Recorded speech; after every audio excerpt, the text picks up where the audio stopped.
coming out on Xbox or anything to do with a massive Microsoft like company will have Xbox Live login. So it's something you're gonna have to get used to essentially.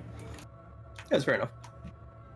And so, Daddy, you decided to go with the Cosmos. You can't get the Pro. Pro, but I gotta buy the full kit. Can't get the starter anymore. I suppose.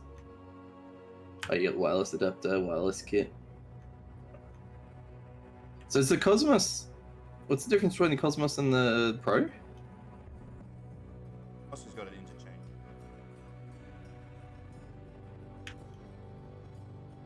Oh, okay. Have the other controllers.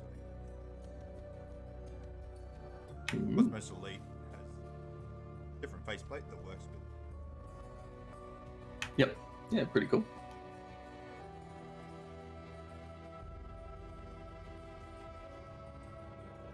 I'll be back in 2 seconds.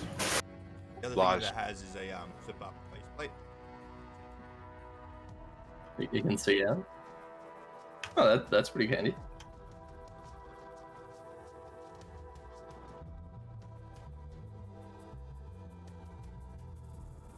I don't know how it goes though.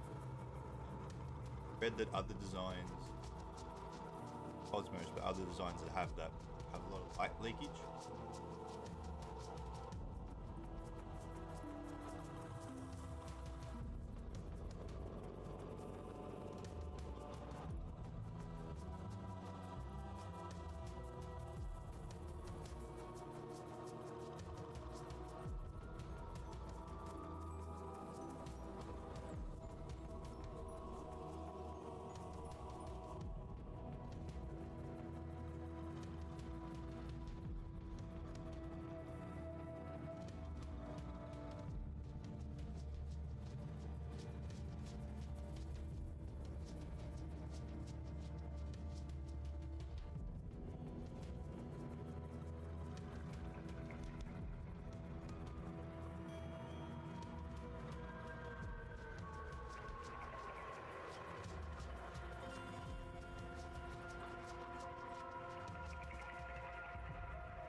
Num num nums. They're tasty. I got to be careful, biting into a pie that first time. Hot ass meat and so crap out of your lips and your tongue.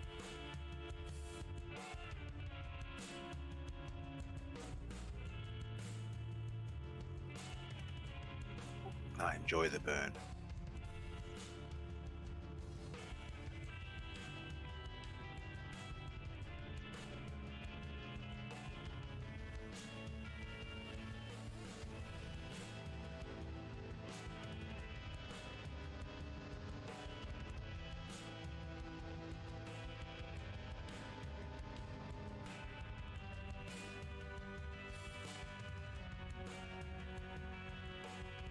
I'm back. Also, look up a game called Avowed, Jonah. Devour. Avowed. AVOWED. Let's have a look. Same company that made Grounded has made basically like Skyrim, but it looks like it's going to be on crack. Is that a good thing? Hey, I might actually play an open world adventure thing because they've ruined Halo. What happened with Halo? Failed promise of open world. Yeah, they've made Halo open world. Really? Yeah. Yeah. Mixed on that, but we'll see how they implement it. I'm not happy about it at all. So when you say open world, what they just made each of the levels and stitched them together No, it's into all- one large level, or? Perhaps it could be like Inquisitor, or it could be true open world. I'm not sure. As in like Dragon Age Inquisitor, you know, you got different regions that are level areas. Okay. It might be like that, or it might be true open world. I don't think there's any more information on that yet. I'd expect experience. It's not Halo anymore. No, that was what was Halo 3 was meant to be? Or?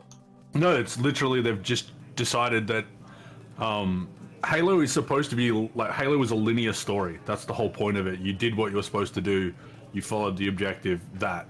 Now they've gone and made it this game where it essentially looks like you can do any of the storyline in any of the in any order you want, and it's like, why would you do that to a game that is so story-based focused? Like, it makes no sense.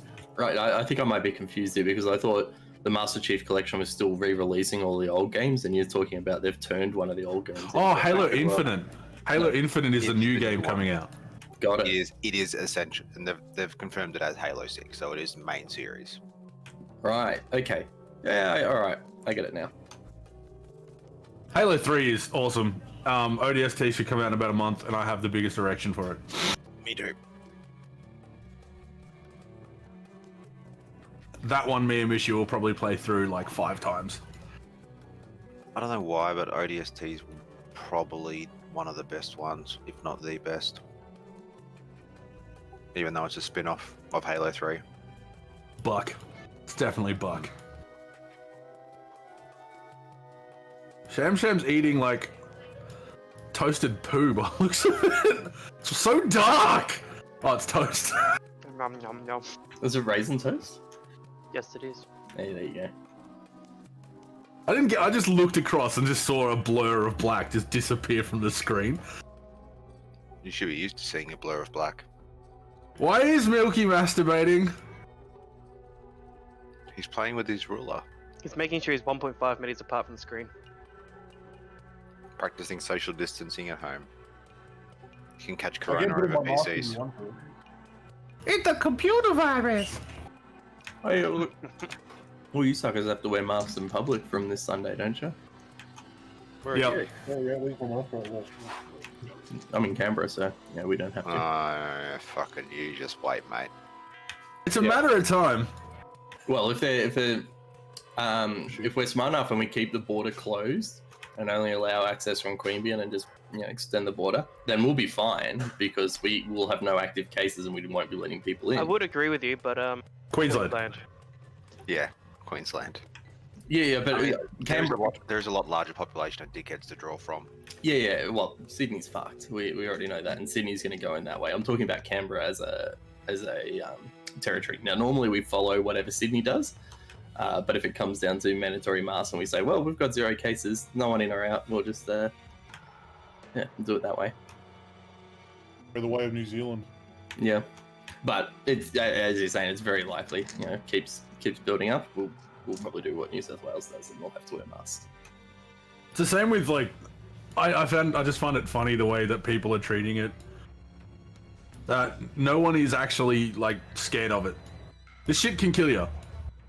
Like, I'm not saying be scared, but again, the shit can kill you. Yeah, I mean, people shouldn't be scared into wearing them. People should be wearing them with the confidence to know that you're no longer scared. Yeah. I'm just laughing at that lady that the border, whatever her name is, the chick that dodged the border control. She drove through the border. She's like, "Damn this!" And, rah, rah, rah, and then they broke her window and arrested her, dragged her out of the window. Ha! You stupid bitch! Apparently, there was some videos from people on the sidelines watching it all unfold, and I just want to see what one of those videos are. Yeah, I want to see it as well. That was Eva an Black. Eve Black woman, yeah. Yeah.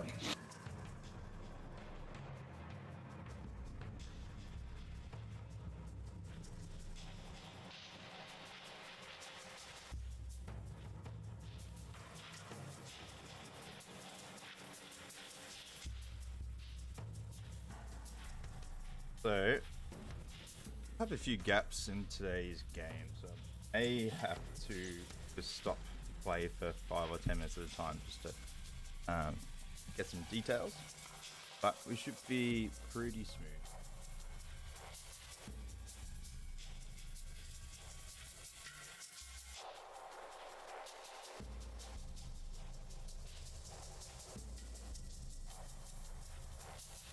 Oh, Jonah, you like a good horror game, don't you? Not too much. Damn it! I want somebody to play Medium as well as me. Who? The Medium is another game coming out in 2021. It looks like Silent Hill, but on crack. This is like a TV There's a lot of show, games that isn't look it? like the exact same as other games that are crack. Yeah. Well, no one can make any of their own ideas anymore. It's just copying. Haven't you seen movies lately? Or is it that we've ran out? No, we can't have run out. We've ran out of combinations. That's why we're desperately trying to get supercomputers to make more combinations. Watch video. Verify your age. I don't know. Some sort of age. Yeah, I was born in 1925, sure. Nailed that security. I am 95 years old and I'm interested in this game. Look, Steam thinks I was born on the 1st of January 1980 something, so... Boomer. Oh, it's a moth. Oh, the butterfly? Oh, that was my favorite butterfly. At least it made words. Final words.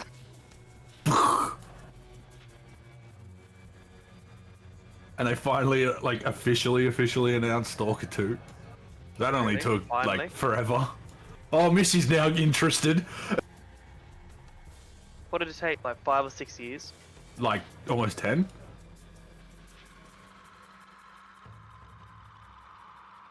All right, Oh, we're playing. Stop looking at games, guys. No, we give ready? me 1 minute. we good? Fine, I can watch this while listening to you. Alright, so previously on your adventures, so we'll recap pretty much right back to the start. So you guys were working for a dwarf named Gundren Rockseeker as you transported supplies from the town of Neverwinter to Phandelver, because he presumably found something big along the way. During your transportation of said goods, you come across an ambush site. And following some clues, you made your way to a goblin hideout in which you found one of Gundren's companions tied up, which unfortunately he lost his life in a battle with some goblins inside. When you returned to the town, or when you made your way to the town of Phandelver, you found out that Gundren's brothers have also been missing for quite some time. Exploring around the town, you found out that there was a local sort of gang which was terrorizing the town, and you've been convinced by the townsfolk to go and deal with them. And currently, this is what you're doing. You've made your way into their hideout underneath a ruined manor and fought your way inside. During one of these fights, you lost one of your companions, Luther, who was slain by the Red Cloaks. However, inside you found some prisoners who were destined to be sold as slaves. However, one of those prisoners decided to join up with your fight against the Red Cloaks.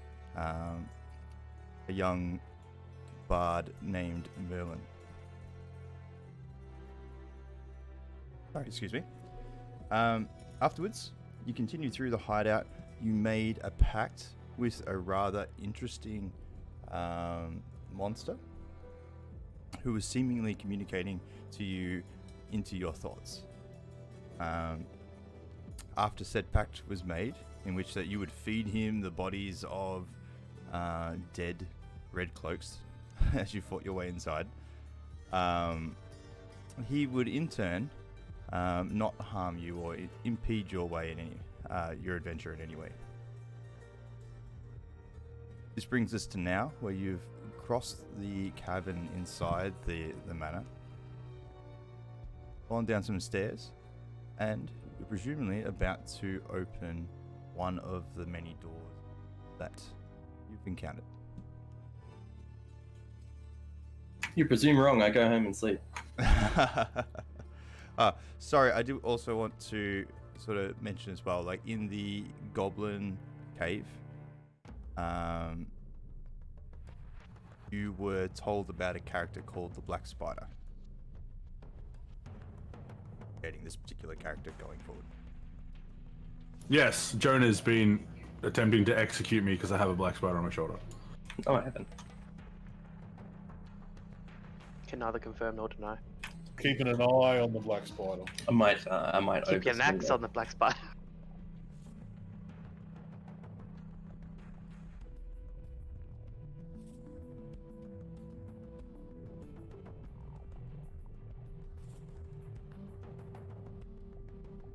All right. Jonah's got his fluffy friend to keep him safe. Yeah. What do you do? Didn't we I decide? enter the door. Yeah, we're going to do it at the same time, sort of thing. All right. So I was going to put my spider in first. Oh, yeah, were you? yeah, he was actually. I remember that. now, just Yeah. so I know, you guys all decide to wear the red cloaks, correct? Correct. Yes. Has Merlin got one? Yes. All right. He actually might, because he did rummage through the pile of clothes to pick up shit, so there might be one in there. There was an armory that you guys passed through that had a heap of cloaks in it as well, Yeah. Okay. and weapons We did that. and stuff. So But they if you're opening this at the same time, how are you guys coordinating this? What's the spider? Wasn't it first that was going in? Okay, so what I think we should do is I'll send the spider through because we think it's we think they're the same room. If I send the spider through and then get him to tap on Sham's shoulder to combine it, because I can talk to the spider. I can do a countdown thing. We all cool with that? Yes. When do we figure that out? Well, I Right can. now. I don't know how we're gonna figure it out, but that's the thing to do. Like, because you obviously know what my spider looks like. Yeah, but when do we figure that out? That we're going to do that. Can you communicate to your spider? I don't know if I can communicate through it, but I can communicate to it. You won't be able to speak from your spider to your companion. There's gonna be a slight delay. We're gonna hear your door slam open. We're gonna hear our door slam open. Cool. Well, I send my spider in. Make a perception check. He's been that one. Spider sees nothing. Say shit. It's a room.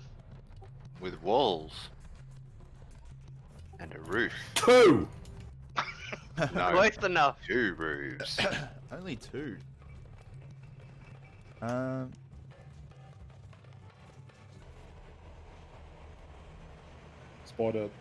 Spider like, I'm on floor. You can see with your spider 4 of these ruffians sitting at a table and seemingly shouting, but you cannot understand anything that's sort of being said. But all their attention is focused at this table. Okay. I walk the spider. Well, since, that's our plan's not going to work, I just pull it back and I tell Jonah what I saw. I tell Crow what I saw. 4 bad guys, Crow now. Crow now. Correct. Okay. Crow's gonna push open the door. Yep. And I'll walk in and say, Here's my key.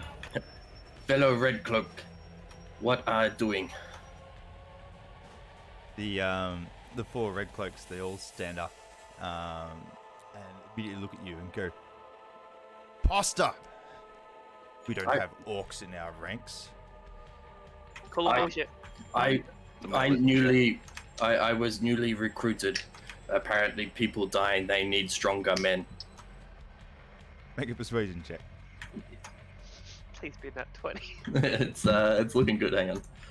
Where's my thing? Persuasion. 13. 13. Yes. Oh, it would have been nice if Glass Stuff had told us. I didn't know we were taking, non-humans into our ranks. Glassstaff saw two-hand axe, and I fell tree in one swing. It means I fell people in one swing. Oh, you sound tough. Okay. Well, we're sitting here playing a game. Do you want to join? Oh, maybe I have my companions with me. Let me bring them in. And then I yell out to the crew, "Hey, come in! I want to play games." So do we come in at the same time then? Because Yep, we that's the obviously signal. hear Crow. Yep, that's a signal. That's the signal. Alazar and Astius make a perception check. Oh god. 16. Oh wait, I need to add numbers together. Fuck. 11. 11. Astius, you clearly hear what Crow says, and that is, "I want to bring my companions in." But Alazar, you can hear Crow speaking, but not exactly what is said. It's a bit muffled. Can I do I know that we're playing like the whole let's be friends with them, or do I think we're just like charging in there? Because you guys originally had the plan of charging in there and it hasn't been communicated, I'm going to say that you guys still think that you're charging in as part of the plan. Perfect. Let's go, Alazar. Let's ruin Jonah's Crow's plans. So, now, You're in the lead, mate, so... As Bunk walks in, you see the face sort of twist in confusion with seeing another non-human entering the room. He's like, "Wait, no, this isn't right." Right. Calm down. Right at the same time, the southern door busts open and both Astius and Alazar come charging into the room. I get everyone to roll initiation, please. 14. 14 as well. 17. So Daddy, I got a natural 1. You still add your plus initiative to it. Tripped at the door. Plus 0. Yeah. I slammed the door over the door slammed back closed at me. So I have Crow with a 14. Yep. Astius with a 14. Yep. Bunk with a 17. What is your initiation bonus, Crow and Astius? +2. That's is higher, so he goes before me. Merlin, what did you get? 4. Four? With initiative, 21. You got 21 on initiative. He's got +4, so he rolled a 17. Yeah. Yeah. Why is Merlin's camera is so bad? The frame rate's a bit chunky. It's like at 4 I'm FPS. playing on my laptop. Have you tried getting Okay. fiber to the premises? Yeah, my laptop's streaming. Okay, alright. Wrapped up. Wrapped up? Laptop. Have you heard of a PC? It exploded. Oh, very good.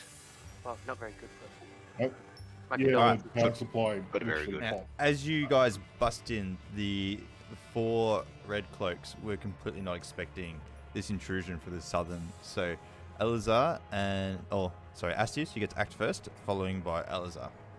Yes. I didn't try. Frame on. I'll throw a flame at the closest one. Alright, make an attack roll. Am I in wolf form? No, I think he came out of wolf form because Merlin. Oh yeah, that's right. What's that? I don't think he did. I thought he was. Am I? Yeah, he did, because I freaked out when he was next to me. Like, wait, what? You're not a wolf because you've thrown fireballs at the creature that was under the Oh, bridge. that's right. Yep. So 15. Make sure I have the monster stats out. Whoops. Hold on. What you need is a really cool DM screen. No. 15, that hits, so throw your damage. I bought 2 copies of that just so I could open one to have the DM screen. 1. And which one are you I swinging lightly at? singe him in his clothes. The southernmost one. Southernmost one? Party tail. Cool. You run in, and as you bust in the door, just with the hustle and bustle of entering the room, you don't get off the best attack, and you lightly graze his shoulder with a fireball. Alizar, what are you doing? Hey, that's me.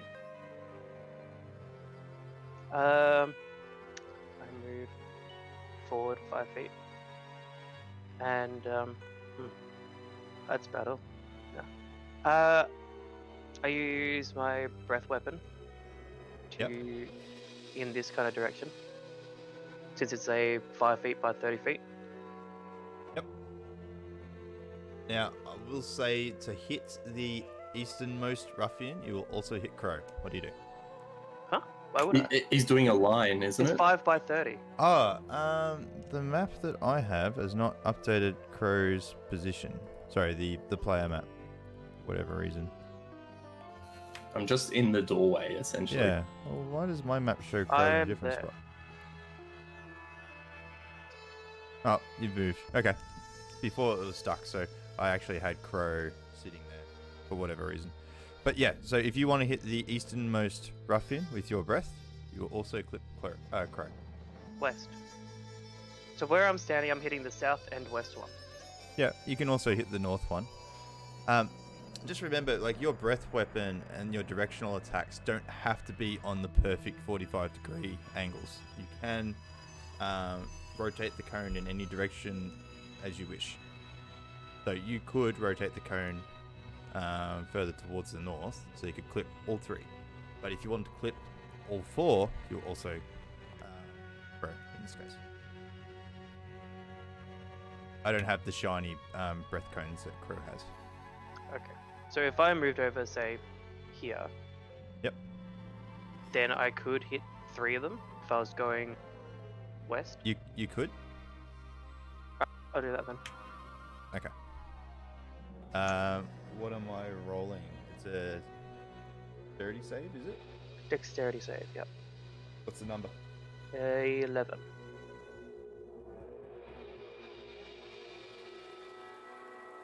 Pass and 2 fail. And so the back 2 pass and the closest 2 fail. So roll your damage.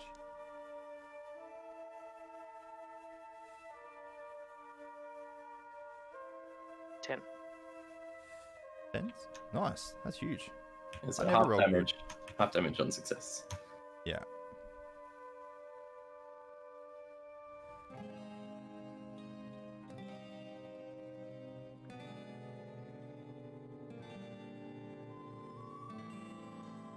Alright, so you run into the room, take this huge deep breath, and you just exhale.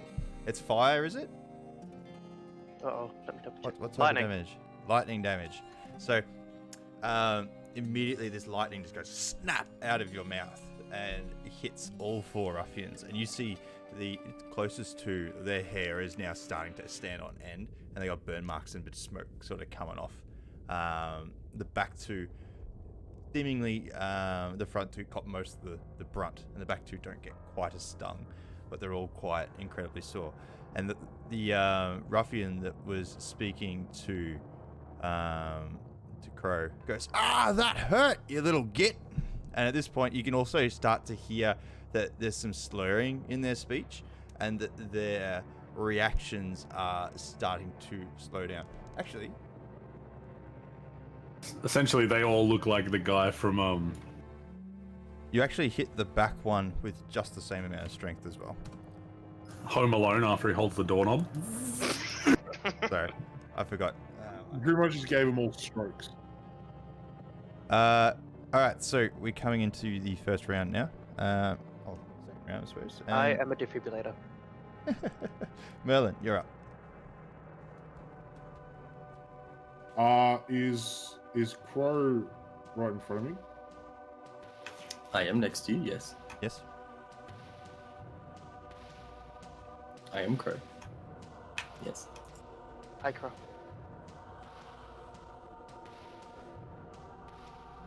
Does Milky talks? Does he? Let's see. He sounds like he's in slow mo. Does sound like He's in slow mo. He's like 2 frames a second. And it's so satisfying, darling. Hey? That's so satisfying to listen to. Last night was perfect.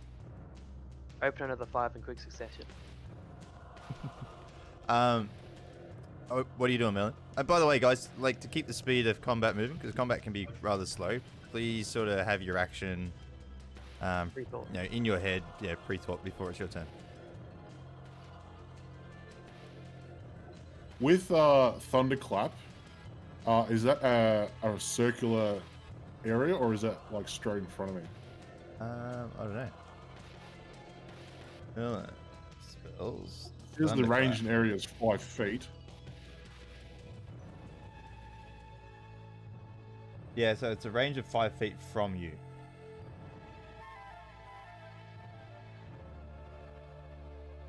Oh, righto. Well, I'll cast Vicious Mockery on... Okay. One. The guy in front of me, pretty much to the back table. Okay. What have I got to do?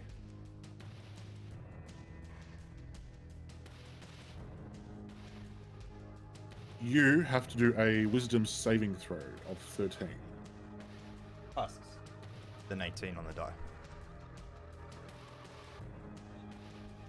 Oh, and that does nothing then. Okay. Are you doing anything else for your turn? The bonus action.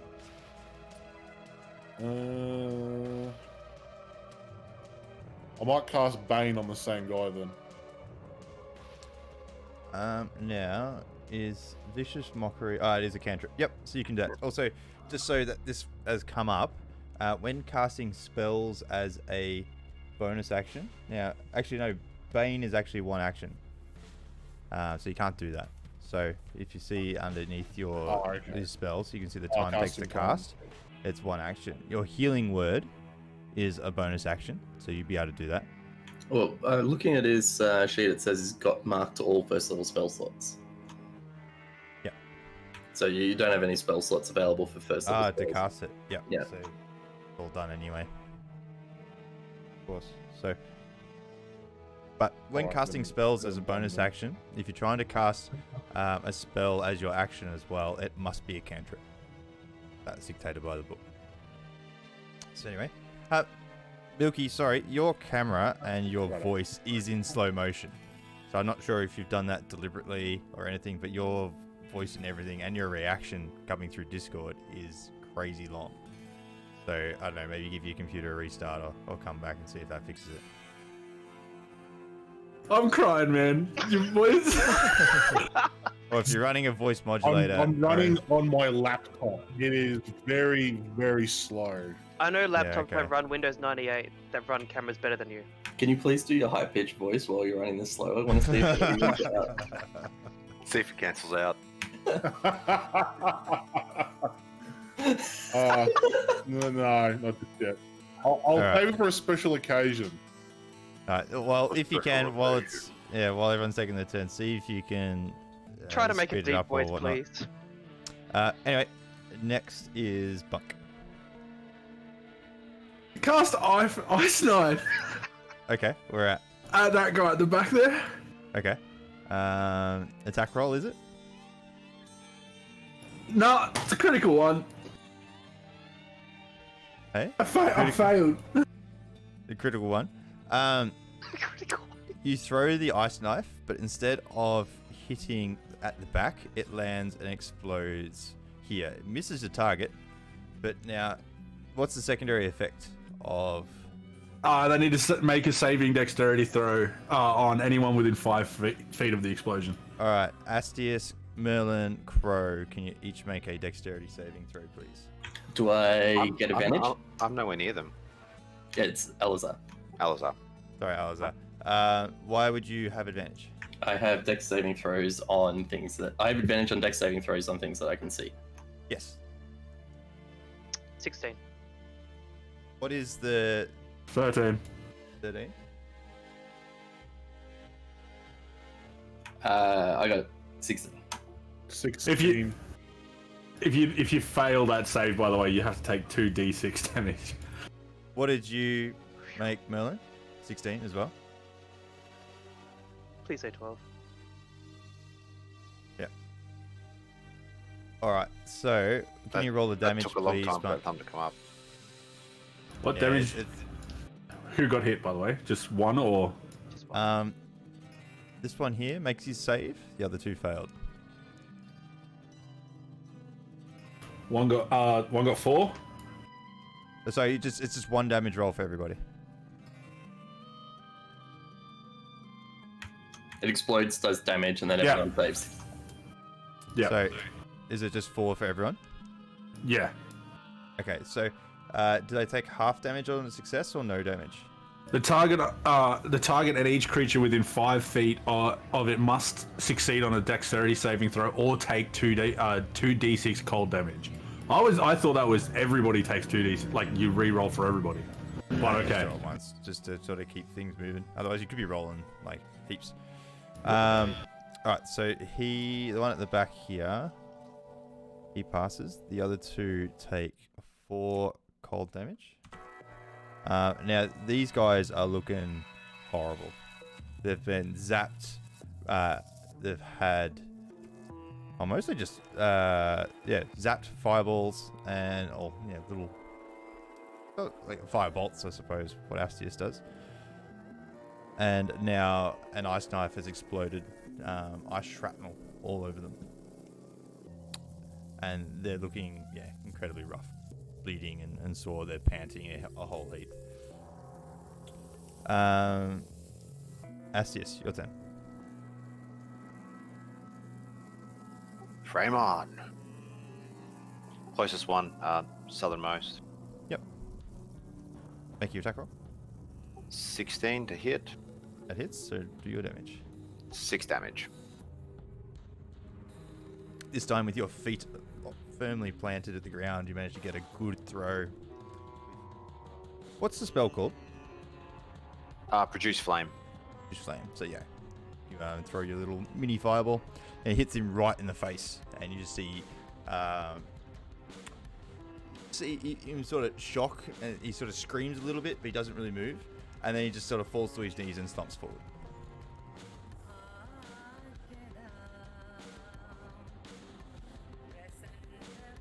Can you imagine that coming through Milky's? I think it would have been.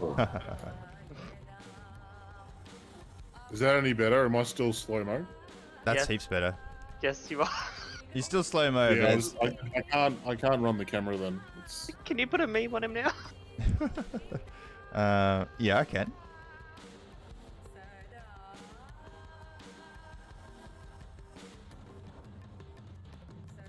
Go watch the stream, Milky, if you can, and listen to your voice.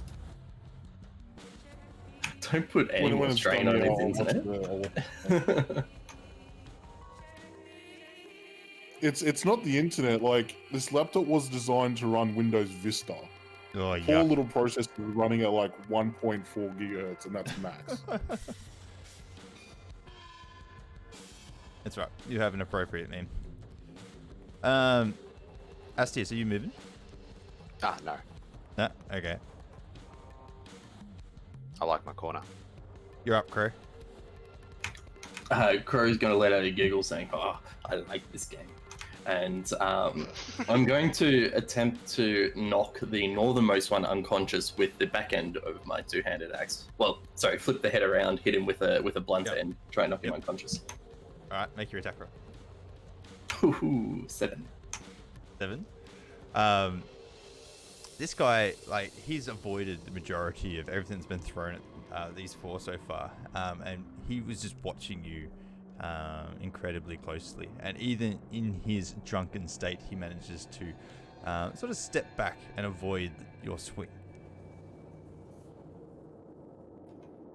Okay. And then, seeing that I've missed, I'm going to wipe the smile off and say, "You tell us more about Glasshouse."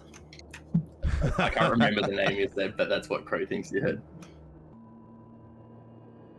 That's great.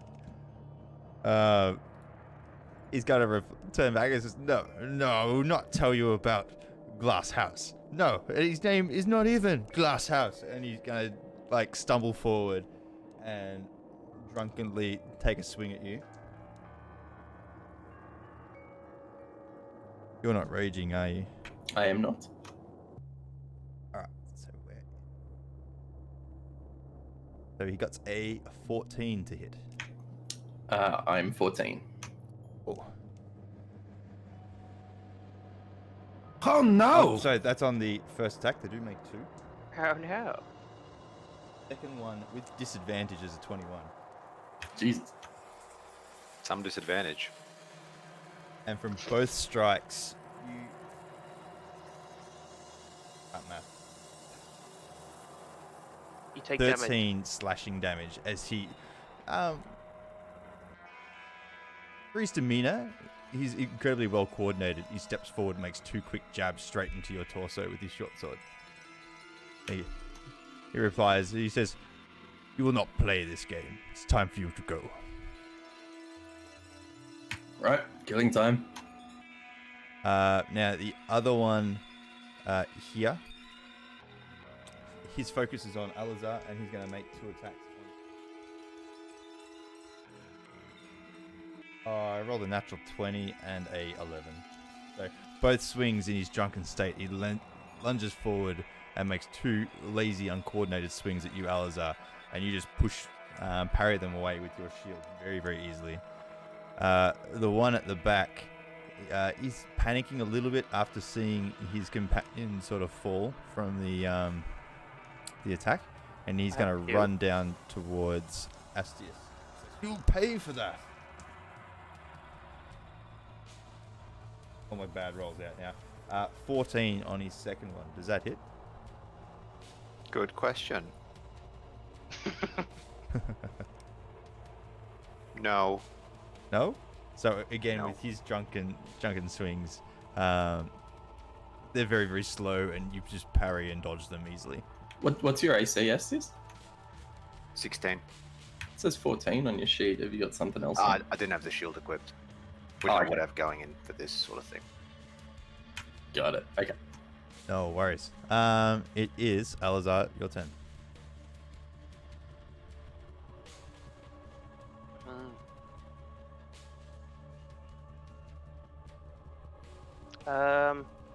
Get the guy closest to me with my mace. All right, make your attack. Thunk.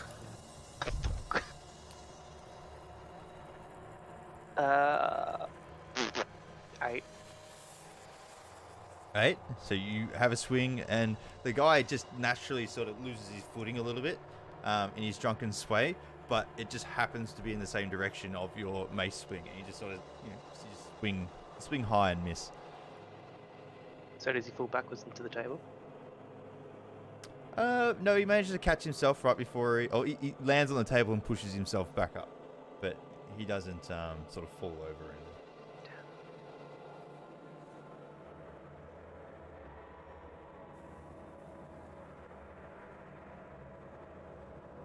All right. It is now Merlin, your turn. Huzzah! Please do the high pitched voice.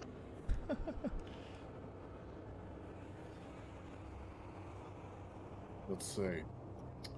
I cast Vicious Mockery again on the same guy from last time, so the guy in front. Alright. Rolls again an 18 on the die.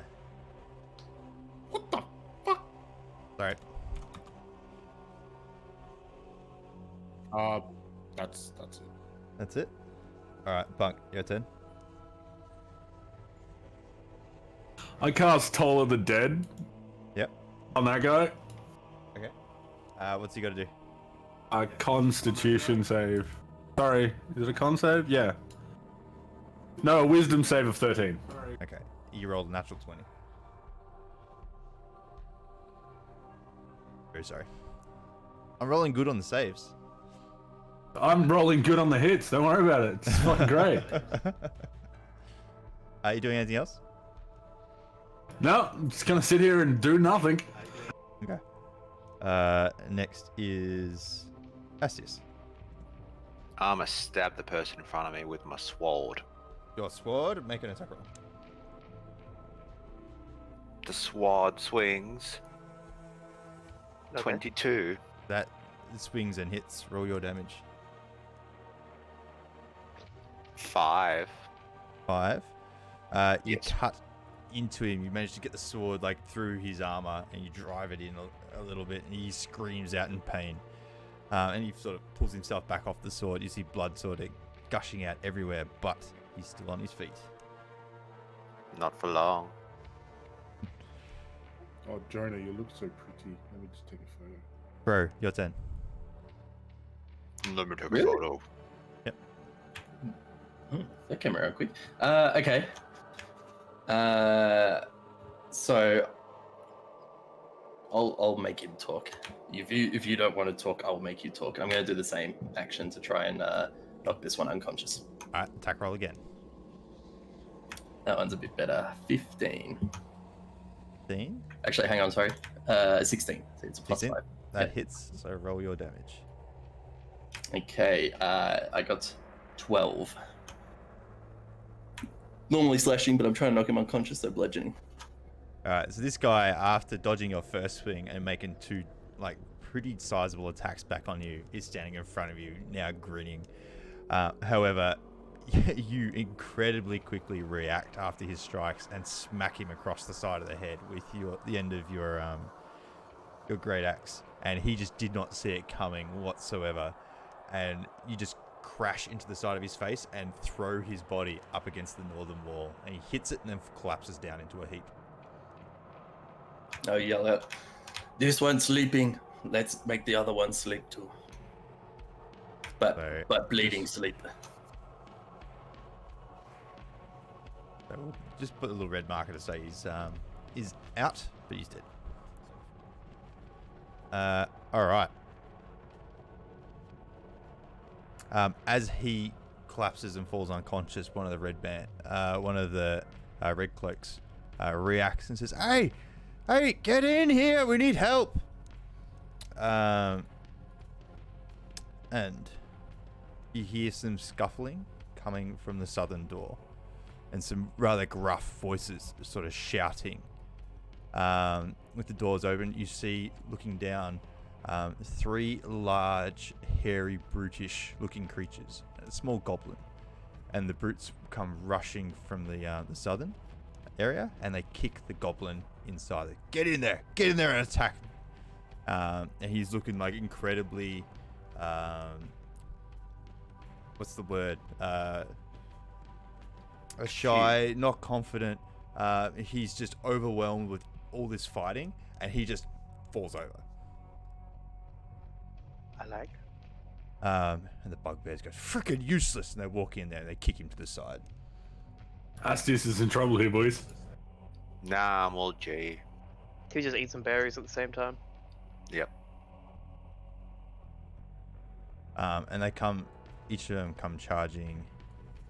Oh god. No, you're fine, bro. You're on G. You said so. You're fine. More ice knives. Two no, are I going to snaps. make a swing with their giant morning stars at Astius. Nah, they're not. I can't be. Crow can't be the only one who hasn't fallen unconscious. There must be two. The first one, you managed to pull up your shield and just cop the full force of the Morning Star, and it takes the wind out of you a little bit, but you feel okay. And as you relax, the second one follows up and cracks into your armor.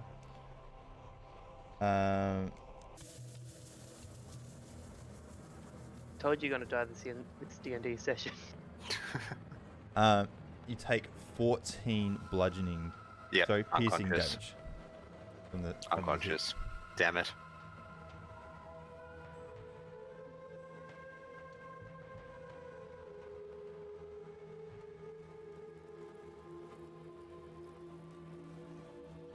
The other one is going to have a swing at... Sorry, Alizar? Got a 16. Does that hit? My armor class is 16.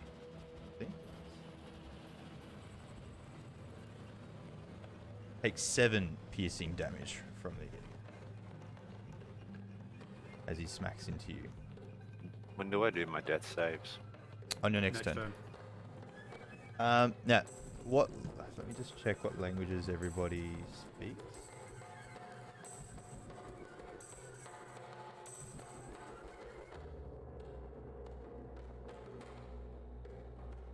I speak Orc. Yep. And Common Orc. Okay, so actually when they were shouting get in there, you actually didn't hear it. You just heard a lot of like sort of dialect. But you're able to interpret through the actions what happened.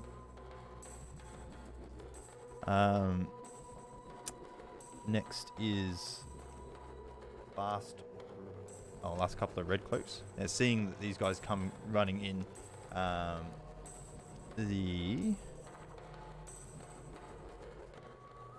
this one here, after watching Astius fall over, is going to come up to the north, and then on top. Yeah, sorry, let me move that one out of the way. He's going to have a swing at Crow.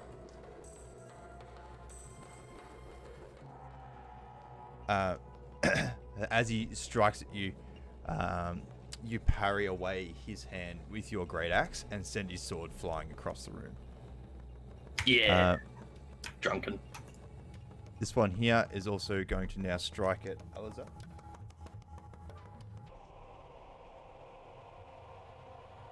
And both drunken swings at you miss completely. And he sort of falls over a little bit on his feet before catching himself up and pushing him back up. Goes, you'll pay here. You'll pay for what you've done. We should have went down first. Next is Alizar. I want to channel Divinity Preserve Life between Astius and I. Yep. So how does that work? That restores up to 10 HP divided among selected creatures within 30 feet, up to half creatures max HP. Alright, so are you below max? Below half, sorry? Yep, I'm 3 out of 15. Yeah. So I can... You can do 40 yourself and then the rest Astius or something like that. Yeah. Is anybody else below half? Crow is, but we need to get those guys up a bit more. Because what's your max HP, Astius? 17. 17. So you can restore 8 So he HP. can restore 6. Because I'm So- taking 4, he can take 6. Or you can actually get to... 4. which says 17, so you can restore 8 on Astius. I can restore Up to up to half. 10. 10 HP divided among creatures up to half. And Up he to wants half. He wants But to give he's- himself 4. 4. as well. So you got 10 HP. Honestly, okay. just- Sorry, I get it. Shem, just give me 1, so I get up. I can wild shape into something. Yeah, but damage will carry over in your wild shape if you get downed. So we should give you a bit more. Like, it's fine. It brings him up to half, which brings is... me up to 7, brings Yeah. you up to 6. Oh, okay. Yep. Yeah. Yeah. And then he can go around cure wounds and other shit like that if he wants. Yep. Alright. That happens. You cast your Preserve Life. Some magical energy swirls around Astius and yourself, and you'll feel yourselves regenerated and replenished a little bit. And some I of don't you stand up. sort of close off. You don't stand up? That's fine. I stay lying you're down. you're still on the ground, but you've regained 6 HP. Yep. I choose not to move at all. Yeah, you, well, you death. stay prone until your turn, and then you decide Yep. what you want to do. Okay. So it is now Merlin's turn. I cast Vicious Mockery on that fella right there. Which one? I didn't see it. Please, go. That one? Alright. It's that one now. He fails. It's that one now. Alright, he fails. Yep. Good. Need to throw 1d4 psychic damage and have disadvantage on next attack roll. He makes before the end of his next turn. No worries. So roll your d4. One damage. Your insults hurt him enough that he took 1 damage point. Your mother was a hamster. Do the voice. Mightily confused. Oh. Alright. Your mother was a hamster. Actually, it still comes through, alright. Alright, Bunk, your turn.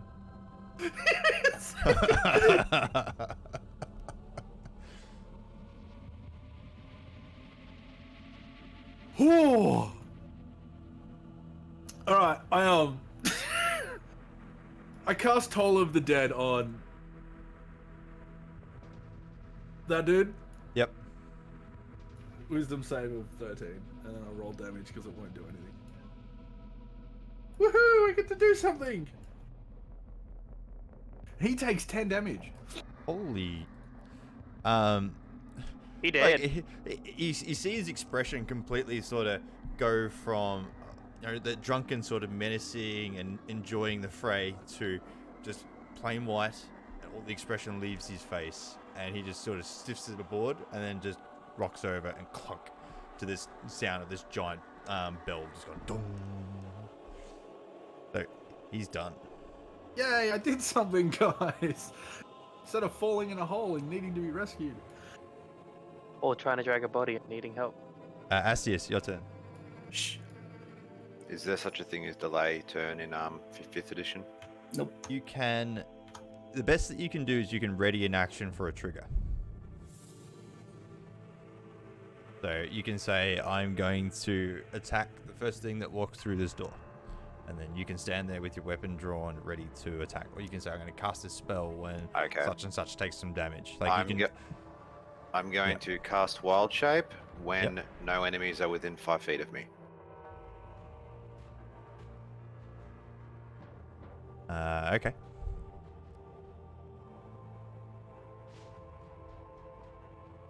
And I'm not going to move. Betrayer. I'm still on the ground. I will stab you when all enemies are dead. Crow, it's your turn. Okay. Crow, seeing the other hairy brutes come in, is going to go into a rage. Yep. And then I'm going to decapitate the guy who's now standing next to me, the final red cloak. Yep. Or attempt to. Yep. Make an attack roll. So that's non-natural 20. Oh, that is certainly decapitation worthy. And that's 7 slashing damage. 7. The guy there, he's like got his sword ready to attack, and he goes to parry your great axe, but he's parrying the wrong side, and you chop off his other arm. And he just sort of like screams out in pain, sort of grabs it, and then collapses and bleeds out on the ground. Yeah. And then I'm going to let out some ferocity as I run. Now, these barrels that are up against the southern wall, are they passable terrain or not? I do not believe so. Okay, so in that case, I'm going to move over here first, and then duck down and just sort of let out a bestial roar in front of this one. Why you always have to be 5 feet within them? Fuck! You can aim it somewhere else. No, I can't, because everywhere they're at now, if I cast an Ice Knight, I'm going to explode onto somebody that's a teammate. I have advantage on dex saving throws on things that I can see.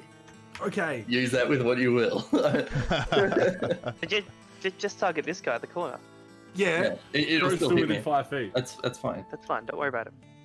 I mean, He's you a big could ragey person. you could have hit that last time. Also, what is it? Oh, it's cold damage. Oh, damn, I don't have resistance against it at the moment. But that's fine.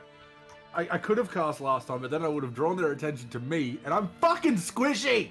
That's fine. I was running in anyway. And tiny.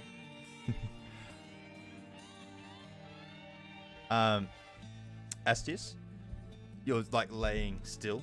However, the bugbear that's beside you saw the golden energy, and he just goes, "No, stay down," and he makes an attack roll on top of you. You deserve to stay down. What a waste And of a with heal. advantage, he rolled a 12. So he goes to swing and drop the morning star on top of you, but you being alert just managed to sort of, like open your legs sort of hilarity, and he just crashes down and hits the floor and just skins you and misses. Can I still cast that wild shape now? No, because your trigger was to wait until there are no creatures in front, like within 5. You deserve this. The other bugbear is going to move forward, and he's going to swing at Elazar. Is A he? 17. These guys hit hard, just letting you know. They're Please gonna roll two. one-shot me. They also die hard. This isn't a Christmas movie. You sure? You take 6 piercing damage as he smashes his morning star into your armor. That means you're on 1 health now, yeah? Yep. Um, Not alive! this one's going to attack Crow.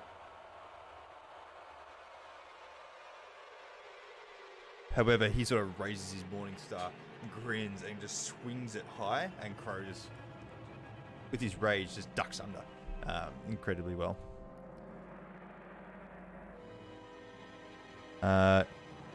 Astius. No, sorry, who was last? Elazar, it's your turn. Sorry. Names are too similar. I keep getting them mixed up. I wish I went Circle of the Moon. You just want the OP wild shapes. Yeah.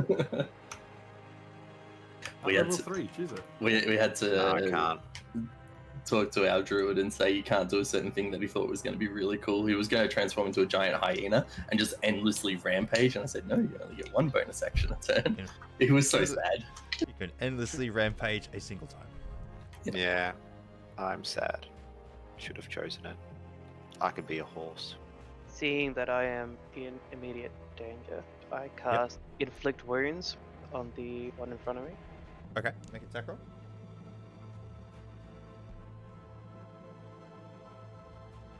$22.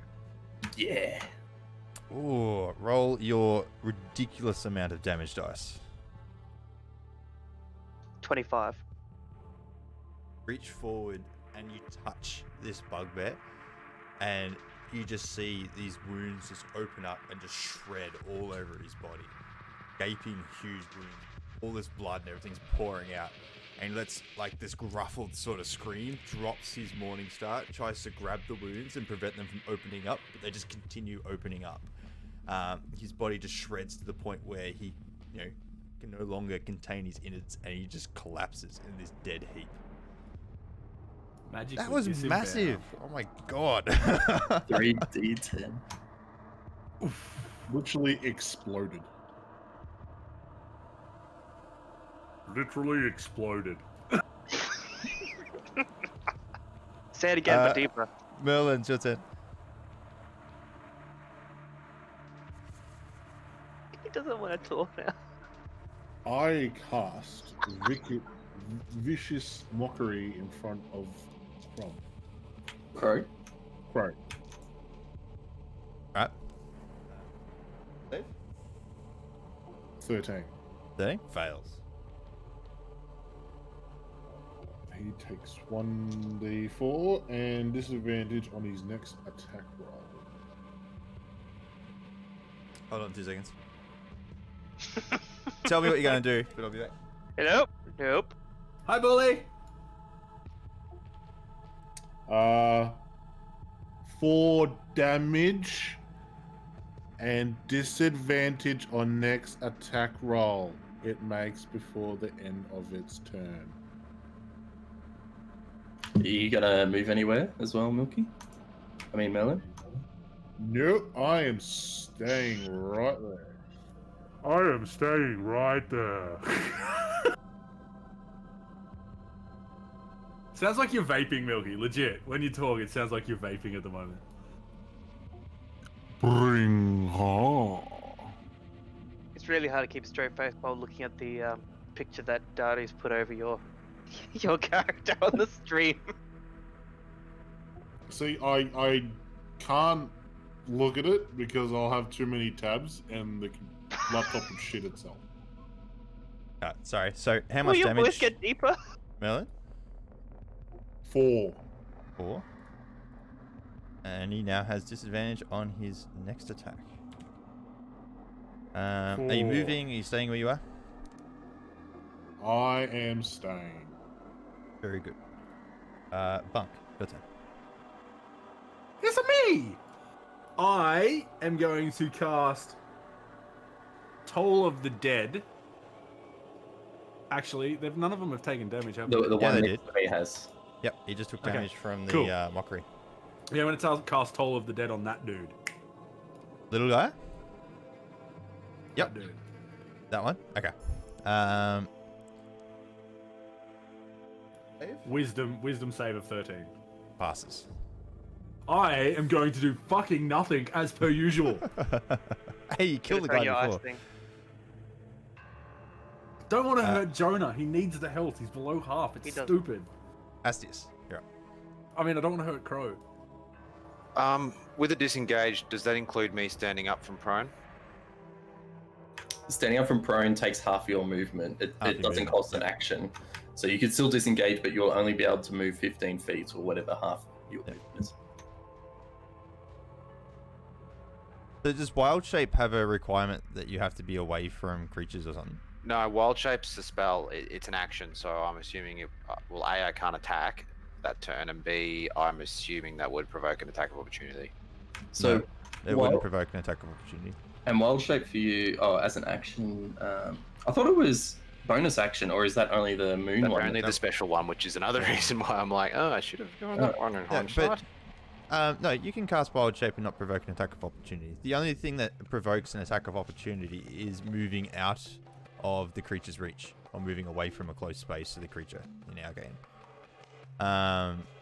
Unless there's some sort of specific trigger which says that Wild Shape, casting Wild Shape does cause that, then you're fine to cast it and stay where you are.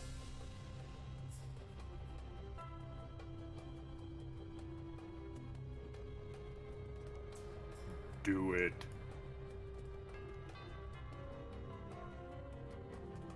Okay, I'm going to cast Wild Shape. I'll to be confirmed exactly what it is, but that shouldn't matter. I can't attack anyway.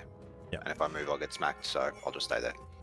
Yeah, cool. I know you're a big D&D 3 guy, but D&D 5, unless it specifically says that it's going to trigger stuff, it doesn't effectively trigger it. So unless the spell says that it triggers attacks of opportunity, then it won't trigger that. Okay, yeah. Like No, the spell with- I'm just used to spells. All spells, unless explicitly stated otherwise, trigger. Yeah.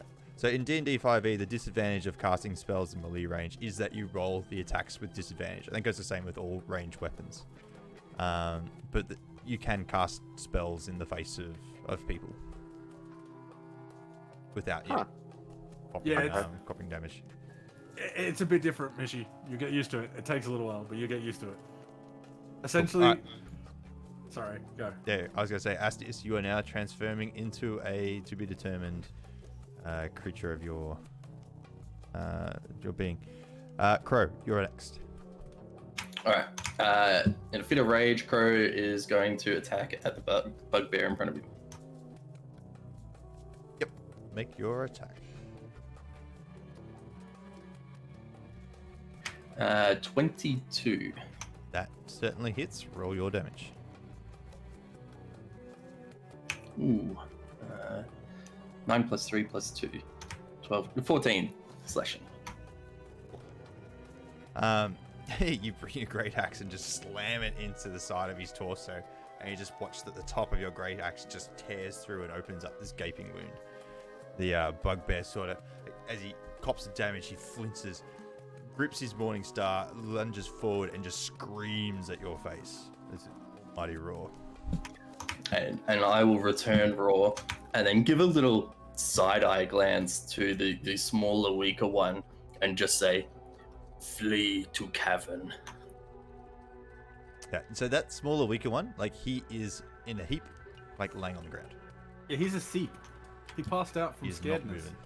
Wait, he passed out from what? From scaredness, yeah. Bunk was exactly right. He walked in, saw everything, and just went and just fell out. Oh, okay. Well, then I will say that to the one that I just hacked at. He's roaring at me, and that's what I roar back. Okay. He replies back with, "No, you flee!" In his best common tongue. Makes a swing at you. As he sort of comes up with these Morningstar grips with 2 hands and brings it down, and you just grab it or parry it away with your great axe and just sort of wreck the force onto the ground.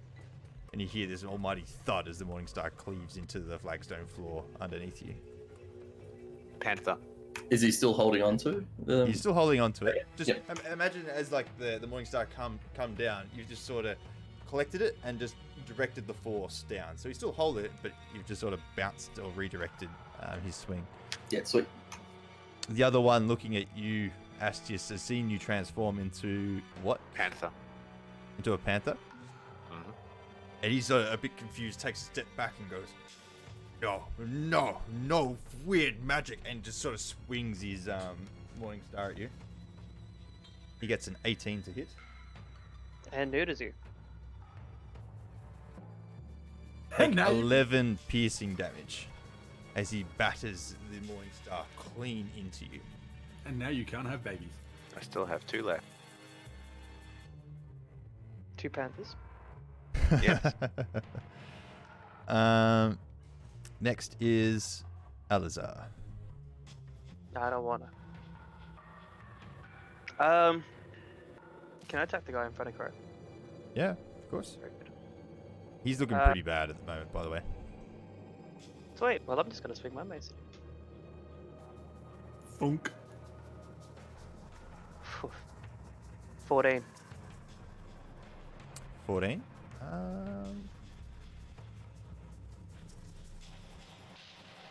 So as you swing your mace, he just sort of stands there, and you just like sort of bounce it off his hide armor. And it doesn't quite pierce or make it a satisfying thud as you sort of want. He sort of grins and he yells. He goes, "Get out! Leave!" And I say, okay. Okay, bye. Can I move after hitting? Yeah, After you the cool. action? Yep. Just well, remember, moving away from melee range, like he can provoke an attack of opportunity. That's gay, so I'm not gonna move. Okay. Merlin, your turn.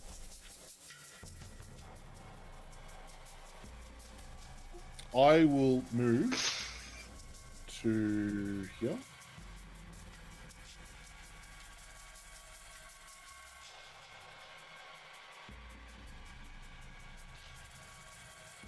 Yep. Now, with Thunderous Clap, it says it's got, you create a burst of thunderous sound that can be heard up to 100 feet away. Is Yes. that the damage range, or? So, if you imagine you are the center of a 100-foot circle, anything can hear that. So, in terms of actual range, it's Does literally it like that dampen far. between walls and stuff though, or not? Yeah, it would, like, but it'd still be, deafeningly loud. So the spell itself has a range / area of 5 feet. You create a burst of thunder sound that can be heard up to 100 feet away, but it says each creature within range other than you must succeed on a throw or take damage. So 5 feet is a damaging range, but everyone else can hear it. Right. The way that okay. I read Yeah, that. Yeah. that's how I was reading it as well. Well, I cast Thunderous Clap on the guy in front of Rogue. Okay, so is he doing a save of any kind? Constitution save. So if you cast it at the point of him, then the little guy, the other one, myself, and Alizar will need to do the saves. It emanates from the caster, I believe. Oh, A is it? range of 5 feet, so you're like booming. Oh, okay, yep. That's the way that I understand it. However, he got a natural 20 on his save. Then does nothing. Nothing. So this almighty boom sort of echoes out of the room. You see the table to the north of Merlin just topple, and coins and all of its contents just spill out all over the ground. Spilt beers and alcohol. Inside the room, it is deafeningly loud. You see the barrels turn. The barrels here in the northeastern corner. The top one falls off its stack and lands onto the ground. However, nobody is sort of injured from this, unfortunately. But you have made an incredibly loud racket that is sure to be heard from miles around. God damn it. Bunk, your game. Hell yeah. Now, I'm going to ask a question. Uh-oh. With my mirror illusion, I don't have to, like, have line of sight where I cast it, correct? Your minor illusion? Yeah, minor illusion, sorry. I don't believe so. It's just 30 feet. It just says that you create it within range. So you can make sounds appear from the other side of walls and bits and pieces, the way that I read that. But it lasts 1 minute, so it lasts one turn. So if you create if you make a chair, an illusion of a chair appear, it will last for a minute. A sound, like if you just create a small, like an explosion, like it's not going to keep exploding unless you say that it's going to keep exploding. If you just make a sound, well, it'll make the sound and be done. Okay. Just ice knife. I don't want an eyes knife! Just fucking ice knife. I mean, I kind of want to keep that goblin alive. Because it's passed out for a reason. It need, like, that's our information source. We've got a dude unconscious in the north. Yeah, but I also want to feed the live goblin down the hole. I was thinking that. well, we can do that anyway. No. It doesn't like live things. They have to be dead. It never said that. Yes, it did. It said, give me a corpse. It did. Doesn't mean anything. What I kind of want to do is use my mirror illusion outside of the thing to try and, like, outside of the room down the bottom. Yeah. Like, down there to try and lure the bugbears up to, like, the other cavern. And then, like, yeah, push them into the into the hole. So what are you creating to lure them? I have no idea. That's the problem. So what I'm going to do is Toll of the Dead. That one. On that one? Alright, Constitution 13. Yep. No, Wisdom, but yep. Fails. Roll damage. Yes! I got a 2. Nice. 2 damage? This large bell tolls immediately after Merlin's thunderclap, and you see a bit of white and paleness just appear in that bugbear's face. However, he's starting to look panicky. Next up is Astius. Okay, so I'm just going to attack the closest one to me with a bite and a claw. Yep. Make your back rolls.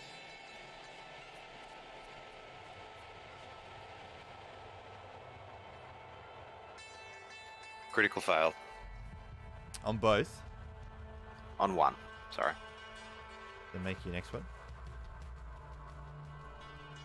Second one is a 20. 20. So you go to bite the bugbear, but he puts his Morning Star in the way, and you clamp down on top of that, and you take 1 piercing damage. But your second one, as you sort of like latch onto this Morning Star, you get your claws and you manage to cut into the bugbear. So roll your damage with that one.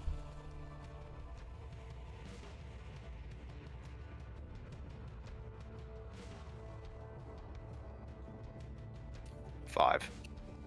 5. Nice. You cut pretty deep into his neck.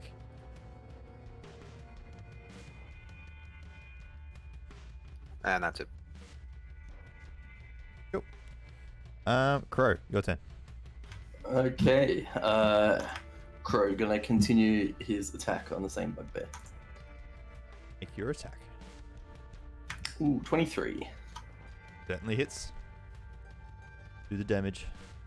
11 slashing. 11. So, this bugbear, after the loud boom from Merlin and then the bell toll, is sort of just a little bit out of it, and you just sweep this giant great axe across his torso, and you just clean the head and the left arm off as you just split the body in two. Ding dong, time up. And then I'm going to step over his corpse. Yep. And get ready to attack the next bugbear. All right. The last bugbear. Now let me just check a detail.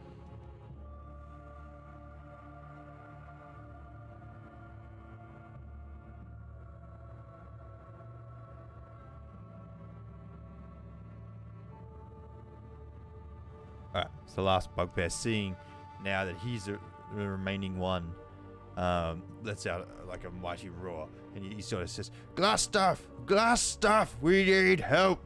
He sort of screams out really loudly, and then he continues his attack into Astius. He gets a natural 20. Good night, my friend. Have good sleepy buys. Astius gets I later. have good sleepy buys. Das I- be done, your comrade. I rolled all 2s and Bozhe moi. 3s. You take 12 piercing damage as he Unconscious. batters you again with his Morning Star and sends your... so what were you, a badger? Panther. And panther. sends my panther form into the wall, splats Yep. against the wall, turns to human, and just drops. Yep. So you're actually unconscious in the panther form, but as you sort of lay motionless, your form gradually changes back to your human form. No glowy yellow thing He for you. turns and faces Crow. He screams, says, "You're next."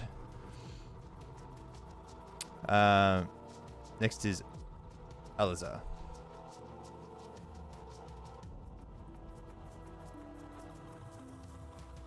I have no idea what to do. Run. Block him in. Block him in. So he can't go anywhere. Oh no, he can go over. Don't You worry. can go by the door. Yeah, Hey, that's what I was saying. I don't think he's gonna run away. Yeah. You can step over the bodies that are in front of you. You don't have to walk all the way around.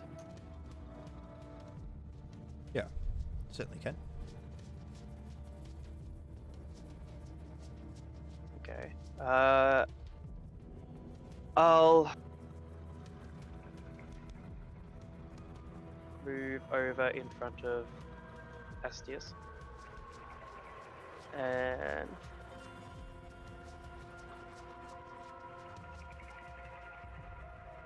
swing a mace at him. Okay. Not much Make an else I attack can roll. really do. You swinging a mace at Astius. Yeah. Um, Yeah. you know what? Yeah, I why thought not? you just said that.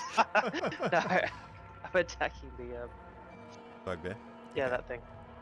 Make an attack roll. I also love how the stream has Tanesh and all those characters, not ours. Oh, 16. does it really? Yeah. I knew I forgot something. What do you mean? Huh? On the little Twitch add-in. So you put your mouse over the stream, you can see all the characters and their health. Oh. I forgot to change the... I just noticed it. Sorry. Oh, yeah. That's right. So what did you roll in your attack? 16. That hits. Roll your damage. 7. Nice. Right. Come back. Cool. So you come charging around the western wall, and with your mace up high, as you get close, you just come down, crack, and just smack it across the face of the bugbear. and it makes a satisfying thwack. Merlin, your turn. I cast Vicious Mockery. Whereas So vicious mockery is essentially He fails. Pierce Toll of the Dead. He gets 4 damage. nice. And disadvantage on his next attack roll as you call his mama hamster. I say to him, "And your father smelt of elderberries. Ha ha! Your father smells of elderberries. Ah! Bunk, your turn. I am going to cast Minor Illusion, right, of a Yeah. sound out the back there of a crying owlbear, baby owlbear. Okay. And I also move to like there. I don't know what the sound of a crying baby owlbear make it. makes. Yeah. However, everyone can sort of hear it coming through from the south, and the bugbear clearly hears it, and he's just confused. He's like he recognizes the sound, but he doesn't know why there would be one here. And you just see that sort of confusion wash over his face. Next is Astius. Can you make a death save, please? Sure. Death fail. Plus 10, mate. Plus 10. That's all you need to do. Plus 10 3 times. 1. Nearly. 9 off. Can you mark 2 failed saves? Oof. So, Mish, you got that backup character made? Hopefully, Alazar has a spell slot free. I do. Left. Alright, so Bro, your turn. I'm going to reply to the bugbear. Me not next, me crow. And then I'll attack. Okay. With a non-natural 20. Roll your damage. Ooh, big one. 15 slashing. 15. The bugbear, like, turning and looking down towards the south in response to the crying owlbear sound. As he turns back, his face meets a giant axe, and it splits like half his skull in two, and your axe sort of wedges and stops in his face. You bring up a boot, push against his body, and rip the axe back out of his face, and he just slops over, dead. Now the little gobbo is still He's still Scared. motionless. he's still motionless. All right, I'm going to because he yelled out for what is it? Glass stuff? Glass. Glass Glass stuff. Okay. Glass stuff. Glass Alright. house. Yeah, Crow's gonna yell out, "Come, glass house! Come meet your traitors!" Really? And then One move forward. person's down. We have time. Don't worry. Well, we still have to keep doing turns until we can save him or something. I don't know. Daddy You're will tell us still in what to do. combat. Two technically are still alive. You've got the unconscious guy in the top corner, and the unconscious like little gnomes who they go. Sorry, little goblins who they go. And squared. I'm scared. Alright, so Astius is unconscious. What's happening? Alright. Is combat still going? Well, yeah, it would be Alazar's next turn. We can do one more round of combat to see how you help Astius here. Well, because I'd go forward and say I immediately try and health pot him, but you'd have to make him do his death save first, based on turns, right? So we'll keep the turn order. So Alazar, you're up. I cast Cure Wounds on Astius. Alright.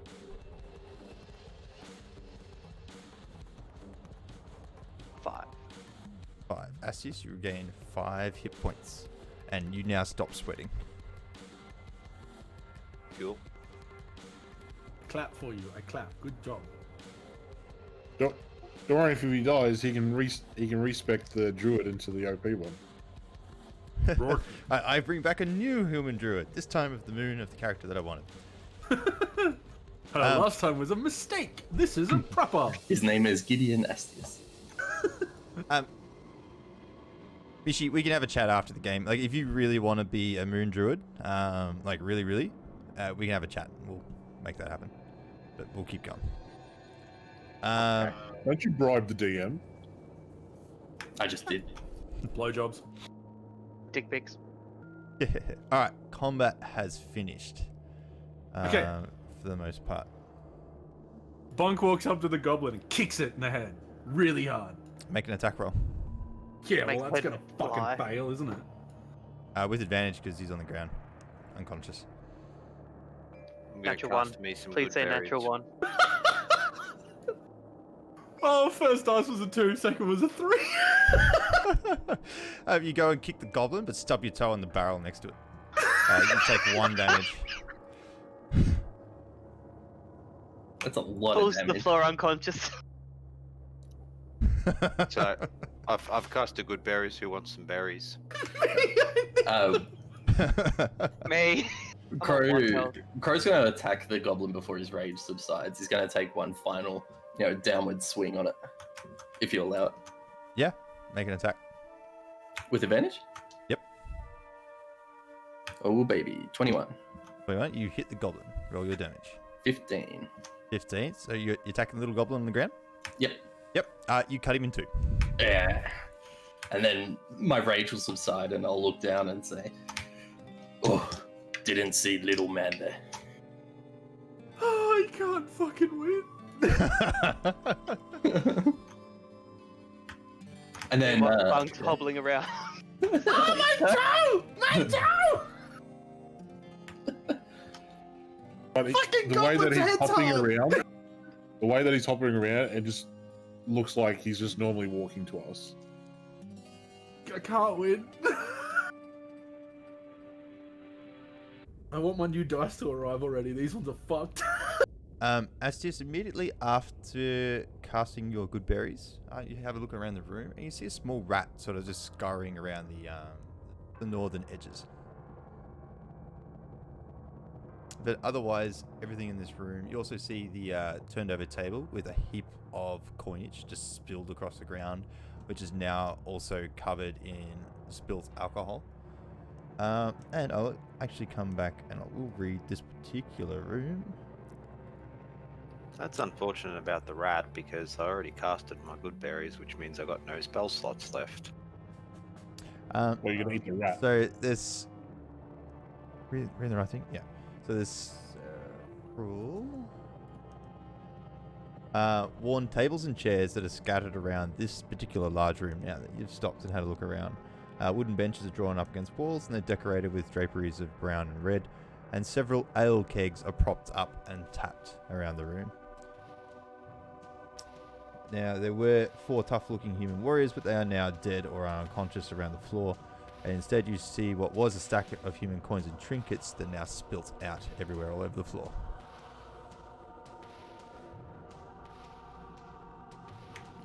I'll be right back 5 minutes. I'll just go with the group. If we're doing any sort of interrogation on the dude, I'm just going to ask, where is Glasshouse? Who is Glasshouse? What is Black Spider? I'll be right back. I'll do Crow's voice. Please let me do Crow's voice. Please let Milky do Crow's voice. I found out why it's doing that. It's on CD quality. I can cast Speak with Animals as a ritual. Cool. I'm going to do that while people are doing things. I look at the trinkets. Is there Who'd anything you give of your good value berries to me? Ah, they're still up in the air. Like literally, they're floating in the air. Oh, I have very 10 good. health out of 12. Snatch them. Can I have 2? Oh, nah, people, like, I'll get I think one Sham either needs way. it. Can I snatch at least 5? Yeah. I hand you 5 berries. I hand you a rope for the person, and then start casting Speak with Animals as a ritual. 10-minute cast time. See. And I tie up the person. Okay. Can you take the cross off the unconscious dude? Because he's not technically dead. No. And I...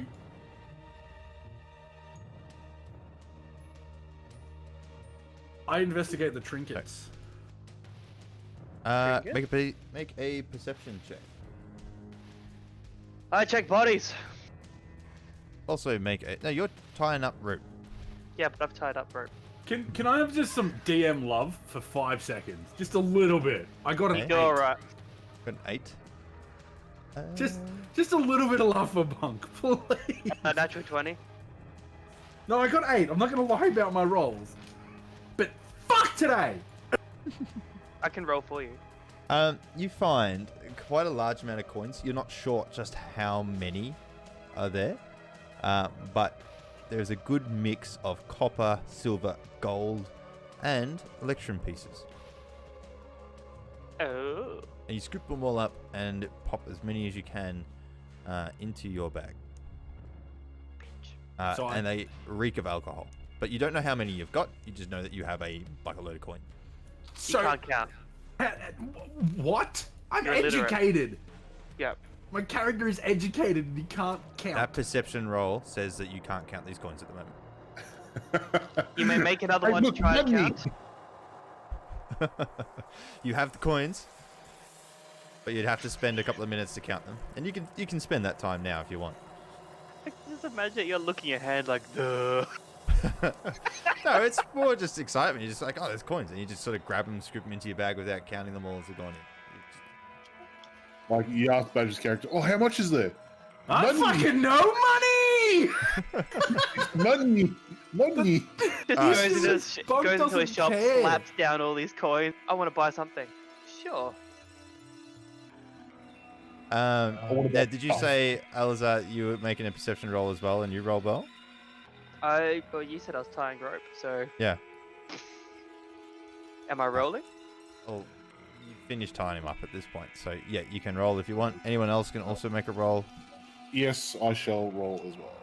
15. Now, didn't you say when you read the description that there was the money on the table and then there was scattered like trinkets? And as in, trinkets like- and bits and pieces. You've gone straight for the money with your perception roll. Half. No. No. I mean, man. That's 20.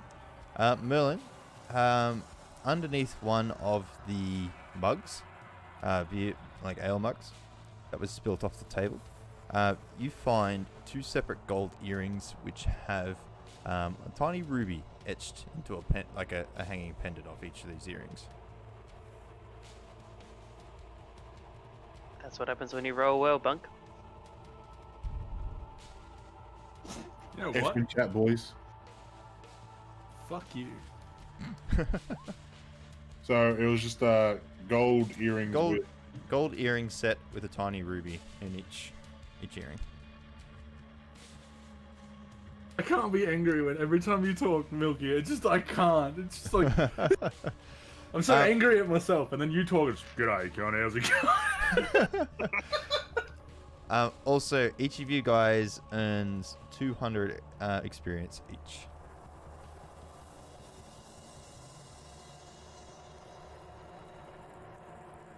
Can't be 275. I heard 275. Me too. 200.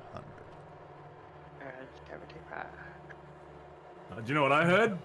Bunk, you're never gonna roll well. Deal with it, bitch. It was sapphire, correct? Small sapphire. Ruby. It was a ruby.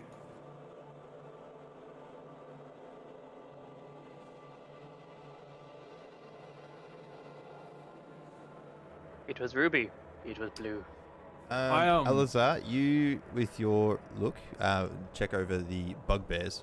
You can see one of the bugbears, he was actually wearing a eye patch.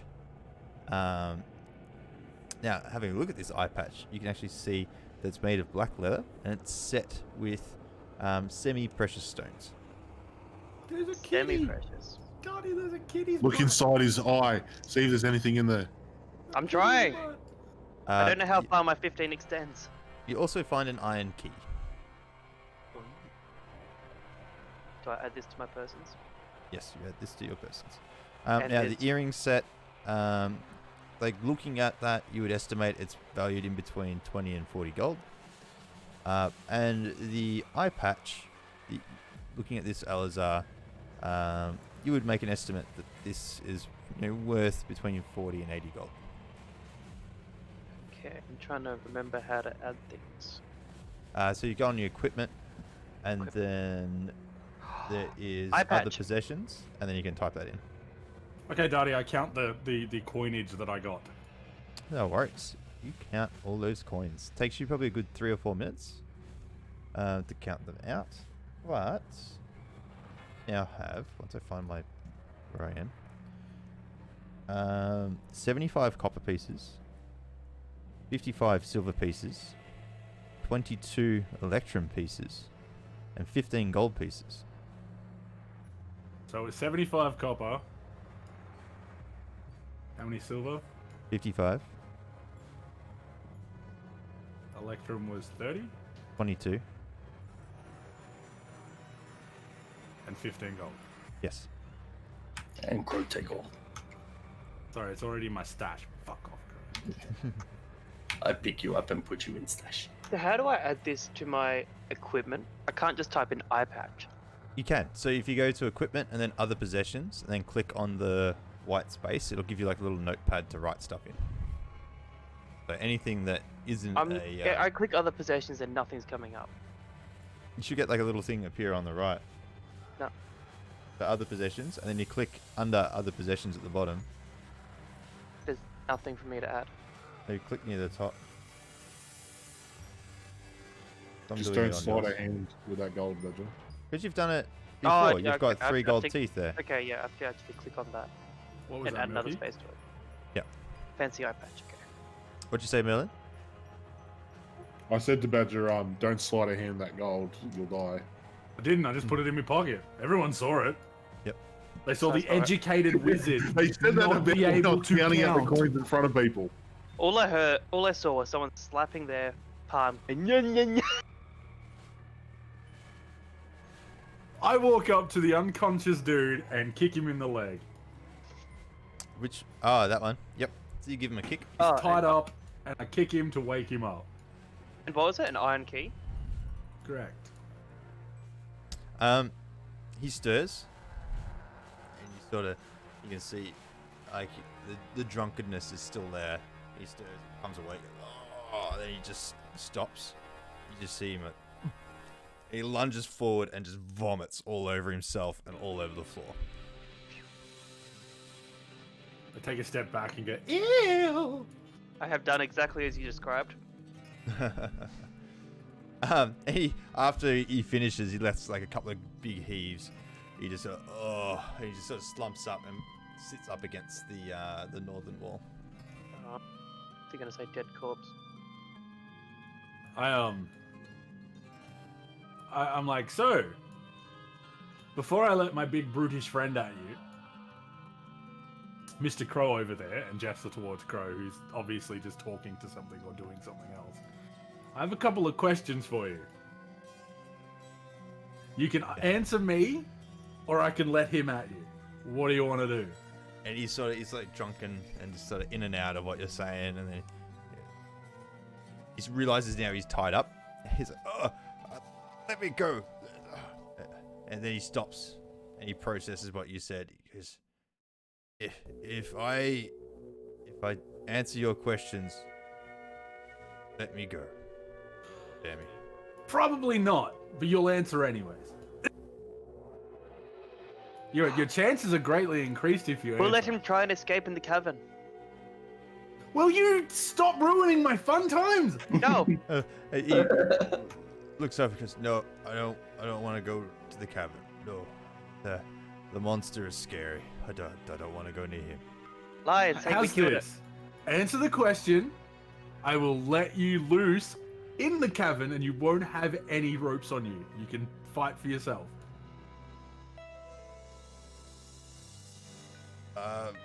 Okay. It's either You wanna that. go? Oh, cool. Right.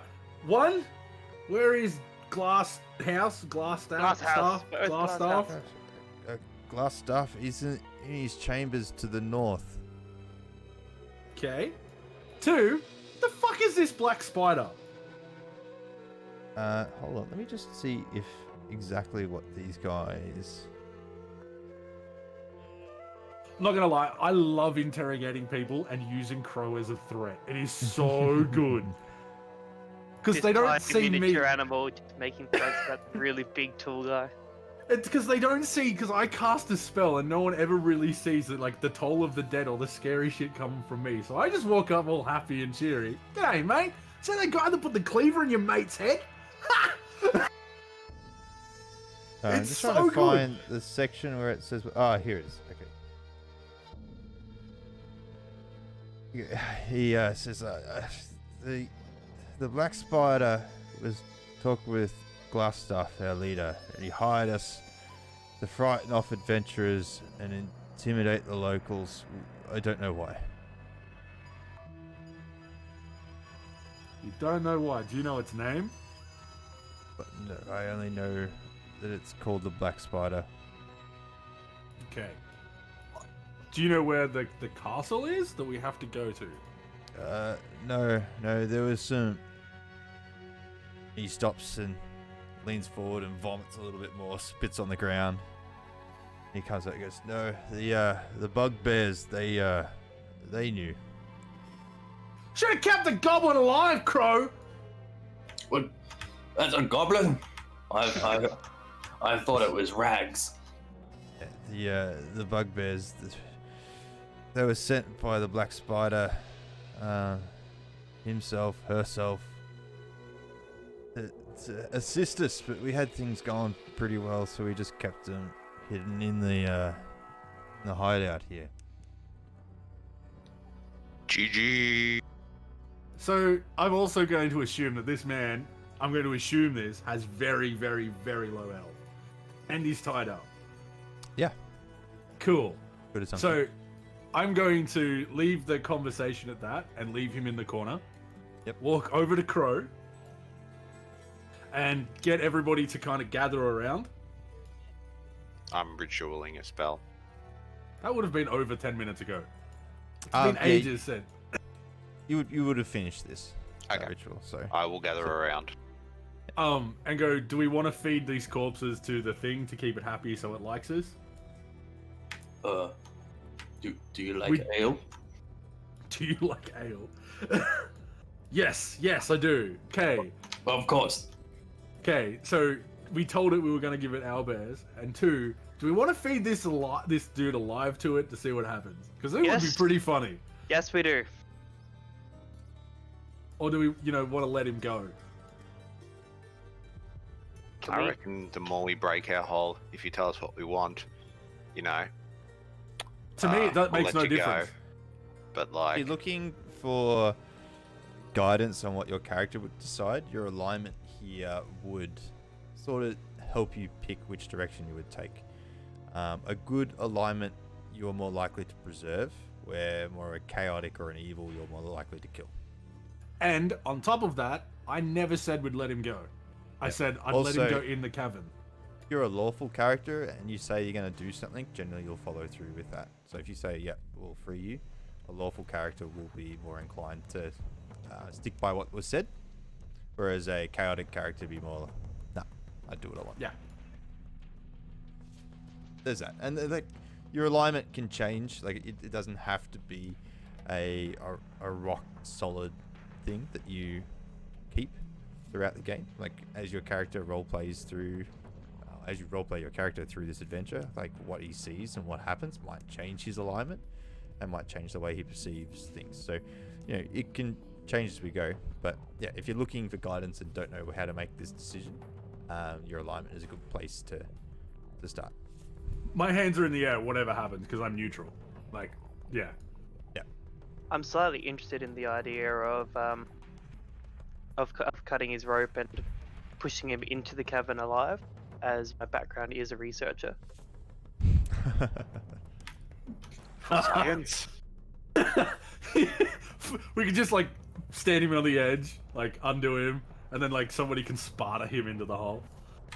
Oh, Crow has idea. Yes, Crow?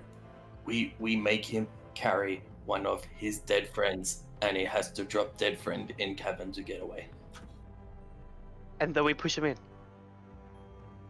Look, I don't mind either way. Like, all I want in this situation is to him to have hearing this conversation, so he is horrified of us. He has heard everything that you guys have said, and he is horrified. He's like, no, please let me go.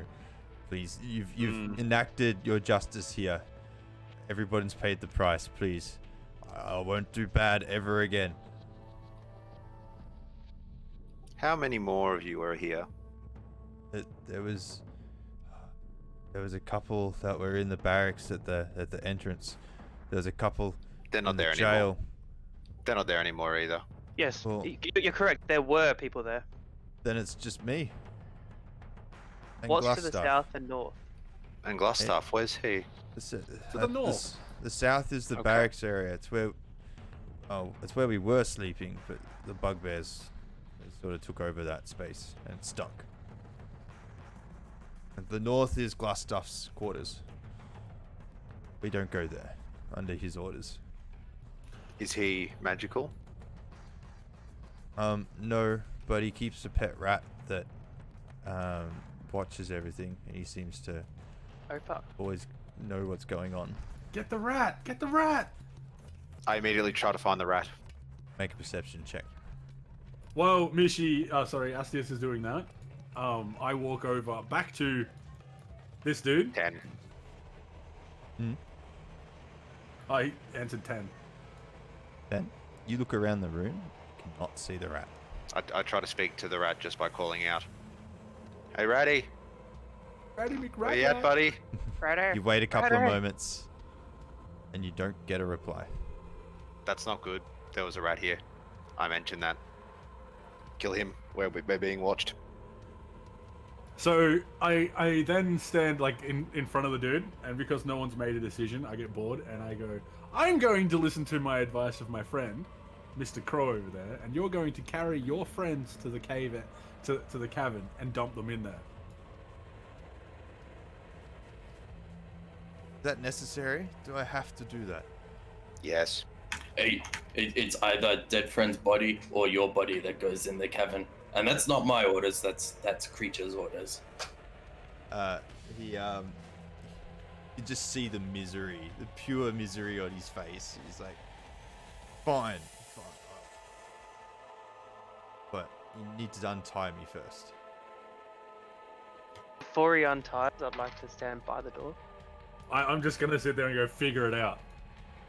Ooh. You've got teeth. Drag it along. Go, bully! I'm gonna move to the door by Alazar Flip it, bullies. and wild shape to a wolf.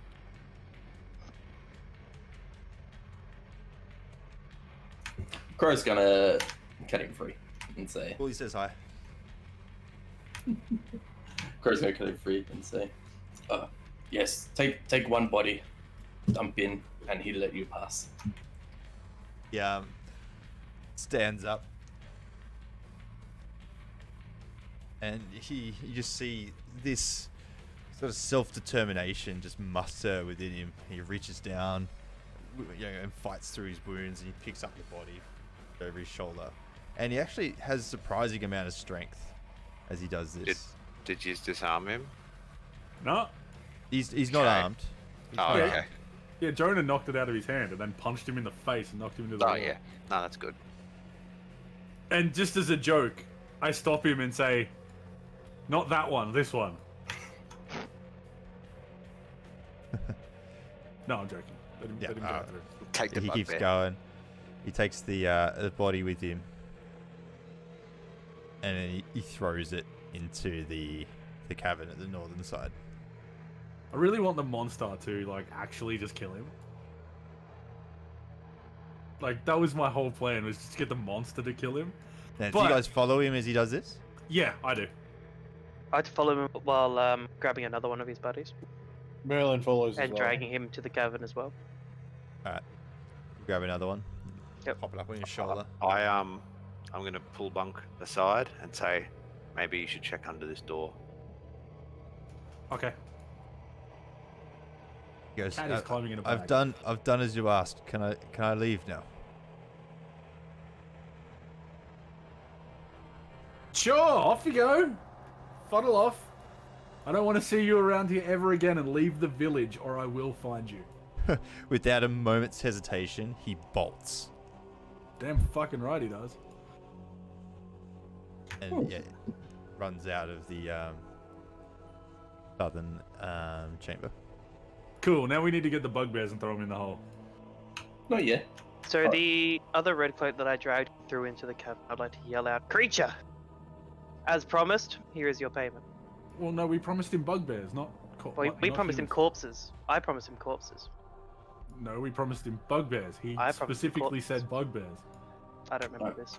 Yeah, I remember. So I'm gonna have dragged one of the bugbear corpses in there.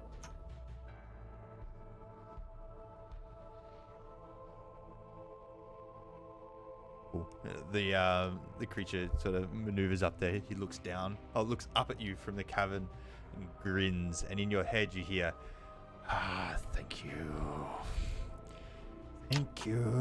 And he just walks over to the body, grabs it, and drags it down towards the south under the bridge, and begins eating. Annoyingly, I want to become friends with this thing. Don't know Same. why. I want to keep it as a pet. Yes. I want to come back and visit this and bring him corpses of things and be like, hello, friend! Guys, can I keep it? You wouldn't Mom. want to keep it! Alright. Aren't you like a good character? Lawfully neutral. Are we all neutral? That'd be funny. I don't think Mishi I'm is. neutral. I think we're all neutral. What's Milky? Milky? Good question. Damn it, he fixed it. Wow, he came through as normal then. What was going on there?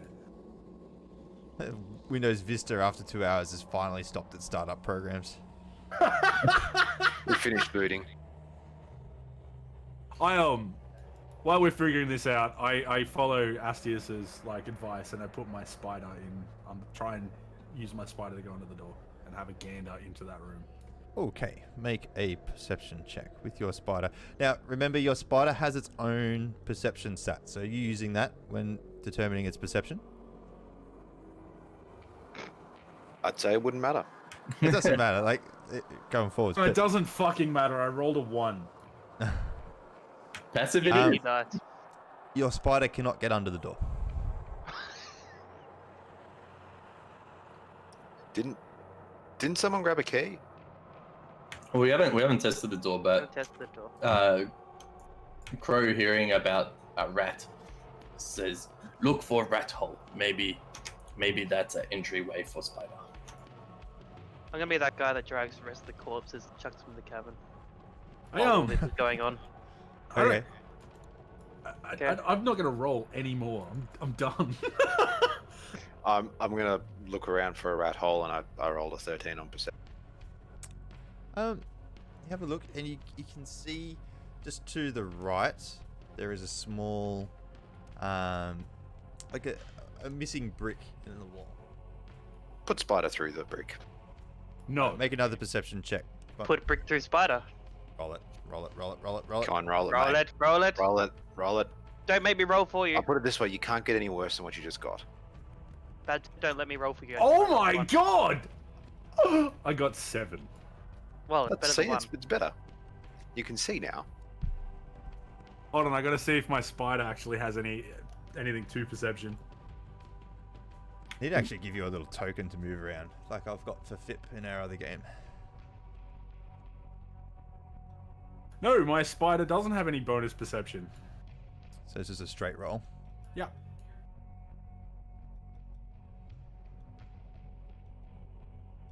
Another door.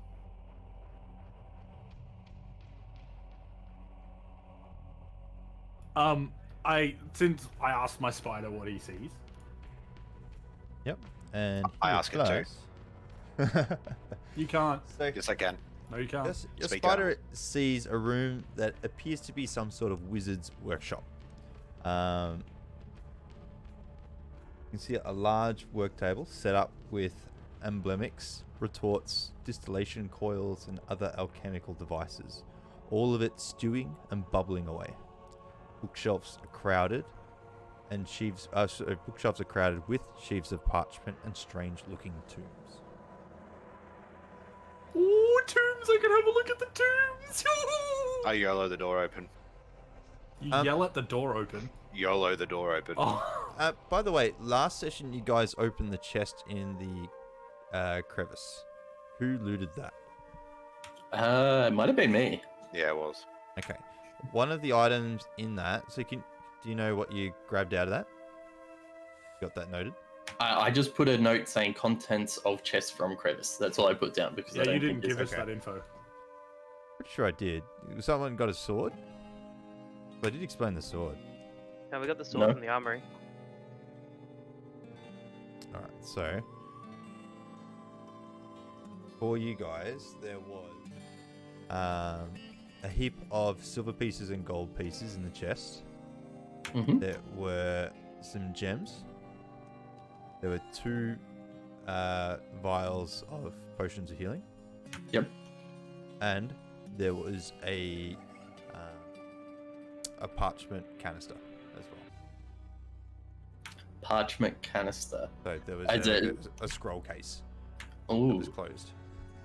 Can I have it? Now, also in the chest, there was a longsword in a silver chased scabbard. Oh, I recall you saying longsword. I don't think we did anything with it.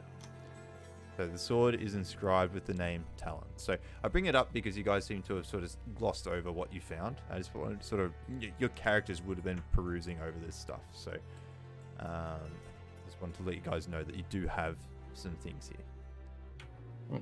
Okay. Well, Crow, seeing the most immediate thing that he needs to pay attention to, drinks one of the potions of healing. Okay.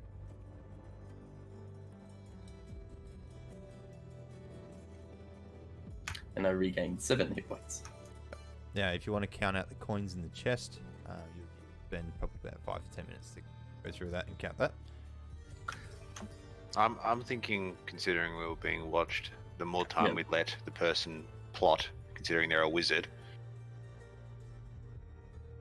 Yeah, I agree. While Jonah's going through this, I'm going to cast Detect Magic as a ritual spell. Well, if we're going to do that, we should go back into the room, and we could spend some moments doing that. Yeah, I think Detect Magic is going to be pretty important in this next area. No worries. So can we take a short rest? A short rest gets rid of 1 used spell slot, right? It depends on your class, but it's going to take an hour. Yeah. For me, it does. For you guys, I don't think it does. Remember, we are going into combat without any, with people without spell slots at all. It's okay, you have Crow. It's okay, you have me. I still have 2. So we're gonna die. No, we're right. Just hit him with your mace. I'll suggest that someone should watch Northern Door just to see if anything's going on. And then Crow's going to take a look at, wants to try and open the parchment canister and have a look at what's inside. You I'll open stand and watch. the canister And listen. and you can see, actually, get you to make a Arcana check for me. And I'm casting Ooh. Detect Magic as a ritual. Okay. 13. 13. This is a spell scroll. You recognize the spell to be Fog Cloud. Ooh. Somehow, somewhere in your travels, you've encountered a little bit of Arcana, and through the pictures and depictions of the arcane runes, you actually recognize that the spell is Fog Cloud. I say, during time in war, spell chucker would cast this, give us advantage to run into battle from surprise. So you make a vape cloud, pretty much. Yeah, why not? It'll obscure the area, I'd imagine. Yeah, I've got that spell. I don't. Now, That you can cast. yes, anybody can use. So, spell scrolls are a little bit weird. In the rules is written, I think there's like a couple of conflicting information there. At least in the player's handbook, only somebody who knows the spell can read it and understand it. I find that boring, and I like the idea of a barbarian attempting to cast a spell from a spell scroll. So there's actually, you can attempt to do so, but there will be a DC involved to see if you can actually successfully read the spell off the scroll. And if you don't, there could be some consequences with how that works out, which is some fun stuff.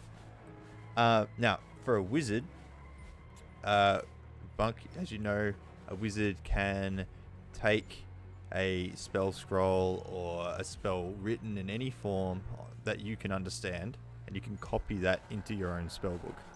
I do believe it consumes the spell scroll doing so. But I'll find that out. I'll let you know after the game. It's kind of like, was it The Mummy Returns, where the kid's trying to read the book at the end, and it's like all of a sudden just rises up all of these bad guys. All right, cool. And is that the only item in that spell? In the case? Yeah. Yep. Okay. And then I guess I'll peruse over the sword, try and see if the name Talon resonates with me, or try and look at the craft quality of the sword. Okay. Can you make a history check? Ooh. Crow don't know history well. 12. Can I assist on that? You can. So Crow can roll with advantage. Or you can roll your own roll. Either way.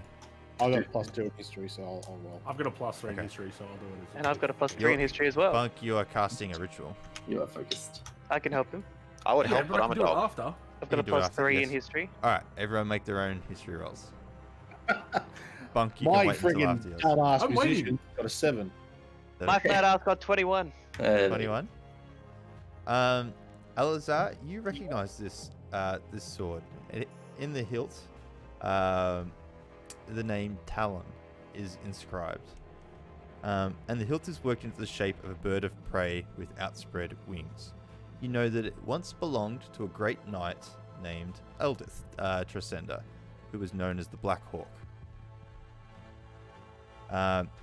You know that Sir Eldith died fighting off the orcs that attacked through hidden caverns below this manor.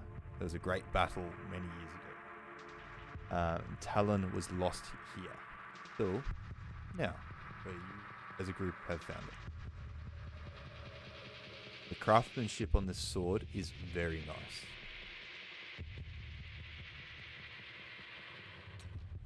Now, also going through the treasure box, Crow, you count out 160 silver pieces and 120 gold pieces, and you recognize the gems to be malachite gems. There are 5 of them, and they have a rough value of about 15 gold each. So 160 silver and 120 gold, did you say? Correct. Yep. I'll just add it all up and share out when needed. And 5 malachites. Yep.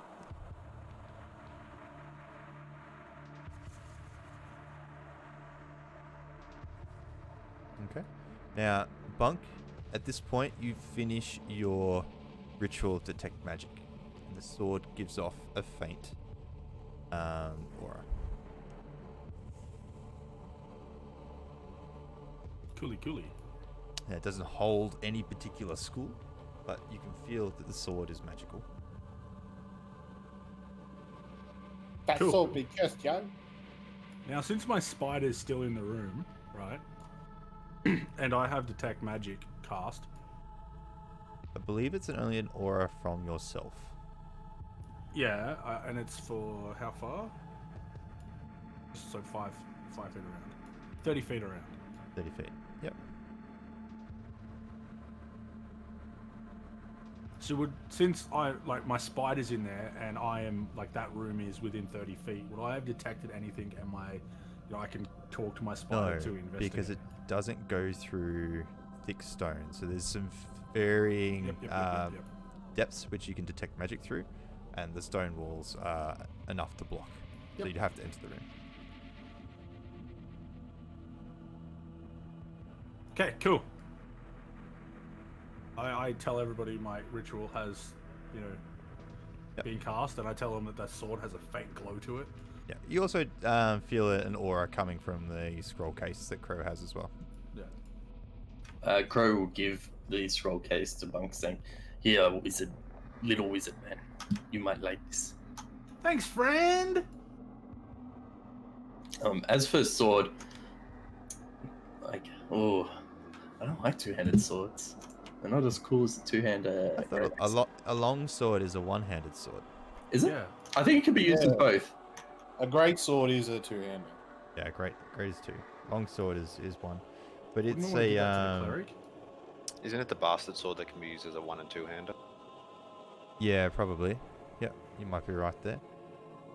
Now there's martial weapons, and there are was it like basic weapons? Versatile. What's the weapon types? Simple weapons. So there's simple weapons and martial weapons. So a long sword, I believe, is a martial weapon. So It you is, must be yeah. proficient in martial weapons to be able to use it. Which I am, but I am not in the business of.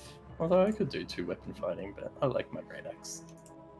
Okay, well, I'm going to offer up the sword to whoever feels they'll get the most benefit from. And I think Merlin's using swords. Crossbow, long sword, reaper, short swords. Well, there you go. Long sword. Yep, so you can use that. So if you hand the sword to Merlin, you can add a +1 long sword to your inventory. So that's +1 to attack and damage. Correct. I hand it to him and say, "Here, you do more than tell bad jokes." I'm sick of elderberry joke. Sick of you calling people pants bum pants. I liked it when your voice was deeper. I shall wield it with pride. No, breaking It's not computer the again. same. All right, so I walk up what to do you the do? door. I walk up to the door and see if it's unlocked. You try the door, and I do believe it is unlocked. Yes. Also, XP or no? Yeah, 200. 200 yeah, you got everyone 200. got earlier, but I think you're away. He was. Yeah, I want 75 more. Missy just walked through the door, by the way. Yep. That's fine. Yep. I walk in So- after him. Alright, so you guys enter in and you see all the alchemical bits and pieces set up on the work table. On the back bookshelves, you can see various other vials and bits of alchemical ingredients, as well as several tombs and parchment and everything sort of stuffed messily all over the shelves. I sniff around for anything useful. Can I do a perception check for anything that I could recognize as, Yep. pretty So- rare? Astius, can you make a perception check with advantage? And Alazar, a perception check as well. I With the sword. investigate the tombs. 20. Same thing, isn't it? No. So, Astius, Close 20. enough. Okay, yep, make an investigation check. Bunk. Where's my perception thing? And when you're saying tombs, do you mean tomes? Like Yeah, books? means yeah, tomes. tomes of Tomes. books. So, 19. so 15. 15, Oh, wait. 15 plus 3, so I got 18. 18. Okay, what did you get, Alazar? Sorry? 19. 19. And Astius, you got a 20. Yes. Very good. So,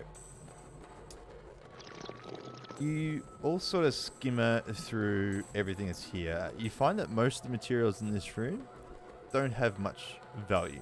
However, Astius and Alazar, you do come across a couple of small bottles that do hold some rare reagents. Alazar, you come across a vial of mercury, and Astius, you manage to sniff out a vial of dragon bile and powdered nightshade. I balk at people to come over. Bark, bark. Bark! What'd you find? Bok bok. Who's a good boy? Who's a good boy? What did you Oh. find, Astius? Scratches at the thingy. Here, go Okay. chase this dangerous file that I'm gonna chuck. Now, Bunk, you managed to go through all the tomes on the bookshelf and the parchment, and looking at also what's set up on the desk, you can see that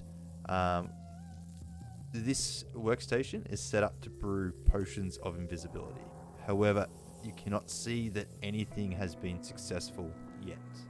Because it's Ah. invisible. So the books and the parchment notes that are scattered throughout the shelves are basic texts on alchemy. Okay. You also find a poem that is written in Dwarvish. Recognize the language to be Dwarvish. This guy might be a dwarf, guys. Okay, no, I'm joking. Alizar can read it. Yeah, I know. But he hasn't offered it to me to read yet. Or asked my help yet. So I can't help him because I'm too busy staring at a pile of trickery. And Dragon Bile. No, that's you. Fuck off. Investigations. Bork can't talk. Actually, would I, because he is a small animal, as a dog, a small beast. Small animal. He's taller than you. Medium, please. Oh, he's medium. Okay, don't worry about it. You're small, he's medium. Yeah, You can I'm ride medium. me. cool. I grab that tome down, and I take it to Sam's character because I keep mixing up their names because they're both the same. Alajar. There you go, Alajar. And I go, here, Yeah. read this, my friend. Ah, but what is this? So, Alzar, you grab the book and start sifting through it. You recognize this book, or read that this book is the journal of an adventurer named Ermin. And it describes the history of the lost mine of Phandelver and a place called the Forge of Spells.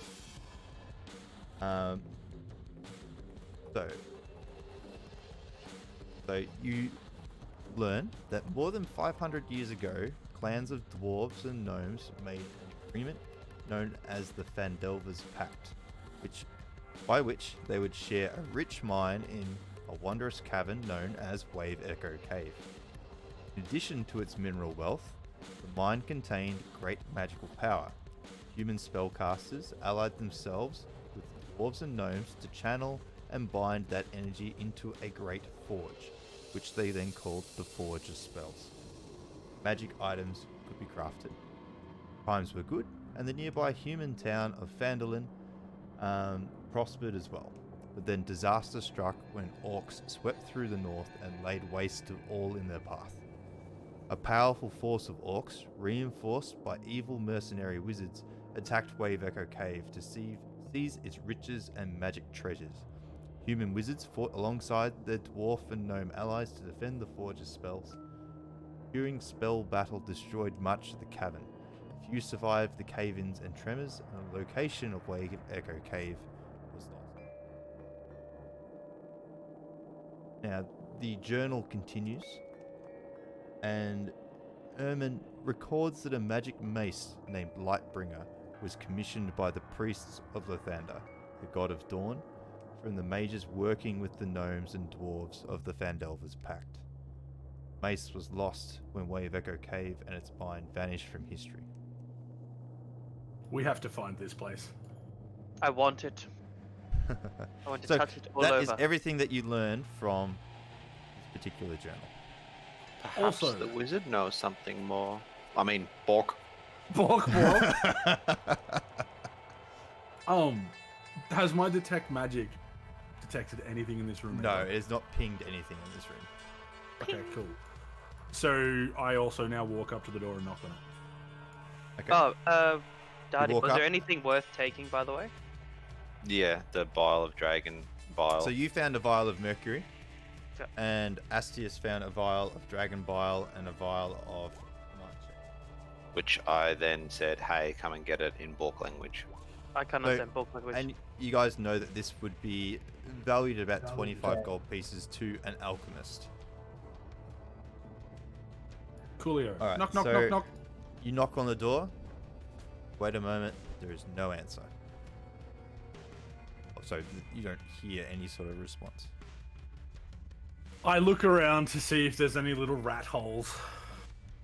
You look around, but you can see under this door there is actually quite a large gap. Enough for your spider companion to go under. Even if you rolled a natural one.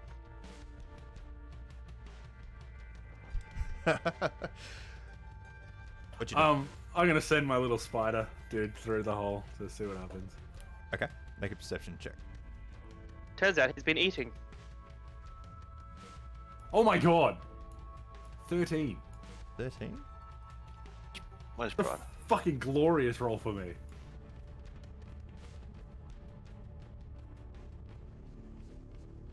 Alright, so you see An empty room. chamber of glass staff. Now I'll read section. It's a bed. So the walls of this bed chamber are covered in drapes of scarlet cloth. Furnishings include a small writing desk with a matching chair and a comfortable looking bed. And a wooden chest at the foot of the bed. And herein lies the boss. Who's Nope. invisible? He's visiting. Why do I hear boss music? Dun dun dun dun dun dun dun. You looking inside, you cannot see any trace of glass stuff. So I tell the group that I don't see any, like, there's nobody in there, but if we want to enter, to be careful, because the potion area, he was working on potions of invisibility. I eat the door. I eat the door. Yeet. I yeet the door. You need to say that better. You send the door open. He did a massive fork and blew the door open. Would the detect magic pick up? I would have thought so. Yeah. Yeah. You What won't about be being able to. still Like, through stone? I'm pretty sure you can sense the aura that's there. I'll have to find out. I think you can tell that there is a magical effect there. I'm not sure if it's strong enough for you then to discern its exact location. Maybe you would just know that there is an invisible person nearby. I'd have to check that after the game. So, is there some sort of magical thing coming from in that room? I haven't opened been in the there door yet. No, you Hasn't been haven't. there. But the door is probably thin enough for you to detect anything in that room. I yeet Bunk through the door. Crow just picks up Bunk, opens the door, and says, "Get it!" Throws Bunk in there. I can detect 3 foot through wood or dirt, by the way. So This is not- now- Yeah, Stone. he should be able to detect if anything was on the other side of that door, unless it's made of iron. Thunk. All right. So I'm going with that because that was cool. So Bunk, you are thrown in by Crow into the room, Fuck are you, big Get in boy? there, detect glass house. and you can now sense a faint aura of magic coming from the chest. Is he perhaps He's in the chest. Burn it. in the chest? I say to Crow that he's in the chest. Oh, What if it was the chest all along? Crow walks quickly up to the chest, lifts up Excitedly up to the chest. lifts up his great axe so that I can use the butt of the great axe to knock on that chest and bang on it loudly several times, saying, "Get out, glass house! Talk to us!" You bang on the top of the chest and scream at the chest, and no person gets out of it. I open the chest. Okay. So the chest is unlocked, and when you open it up, you can see a pretty decent amount of loot inside. There's a heap of scattered coins and gold pieces. You can also find, or you'll also find a silk pouch containing 5 carnelians. They're worth 10 gold pieces each, 2 peridots, 15 gold pieces, and 1 pearl of 100 gold pieces in value. It also contains 2 more scroll cases. I asked Crow for the scroll cases. Crow don't care about any of those objects, and we'll look around the rest of the room looking for a glass house or traces of.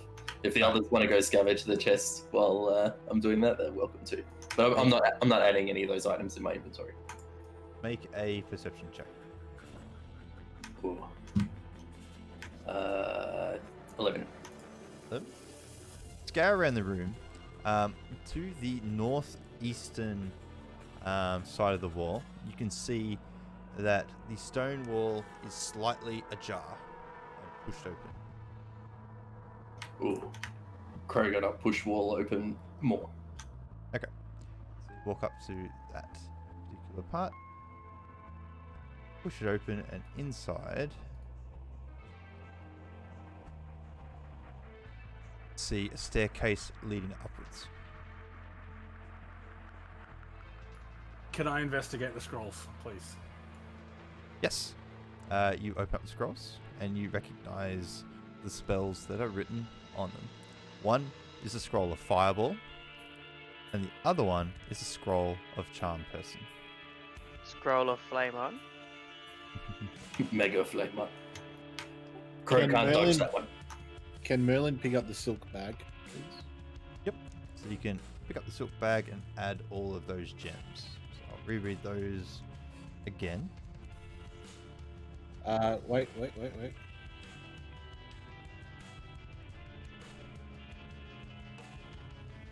My spider is casually like climbing up the wall, by the way, up the staircase. Okay, go. So it's 5 carnelians. Oh. At 10 gold pieces of value. There's 2 peridots of 15 gold pieces. Actually, I'll just do this.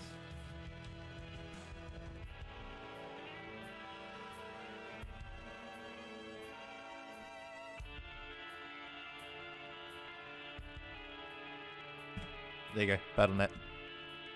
I have essentially sent my spider up there on an investigation trip. I've like just sent it. I don't know Oh. where it's going up there, but it's going up there. Make a perception check. Nat 20! Yeah! Did a good thing! Up the stairs, and you can see a stone door from inside that is closed shut. The stone door. Don't click on the wrong window. Sorry. Let me actually. Does that let me? Yeah, I can do that. Okay, so that can go there.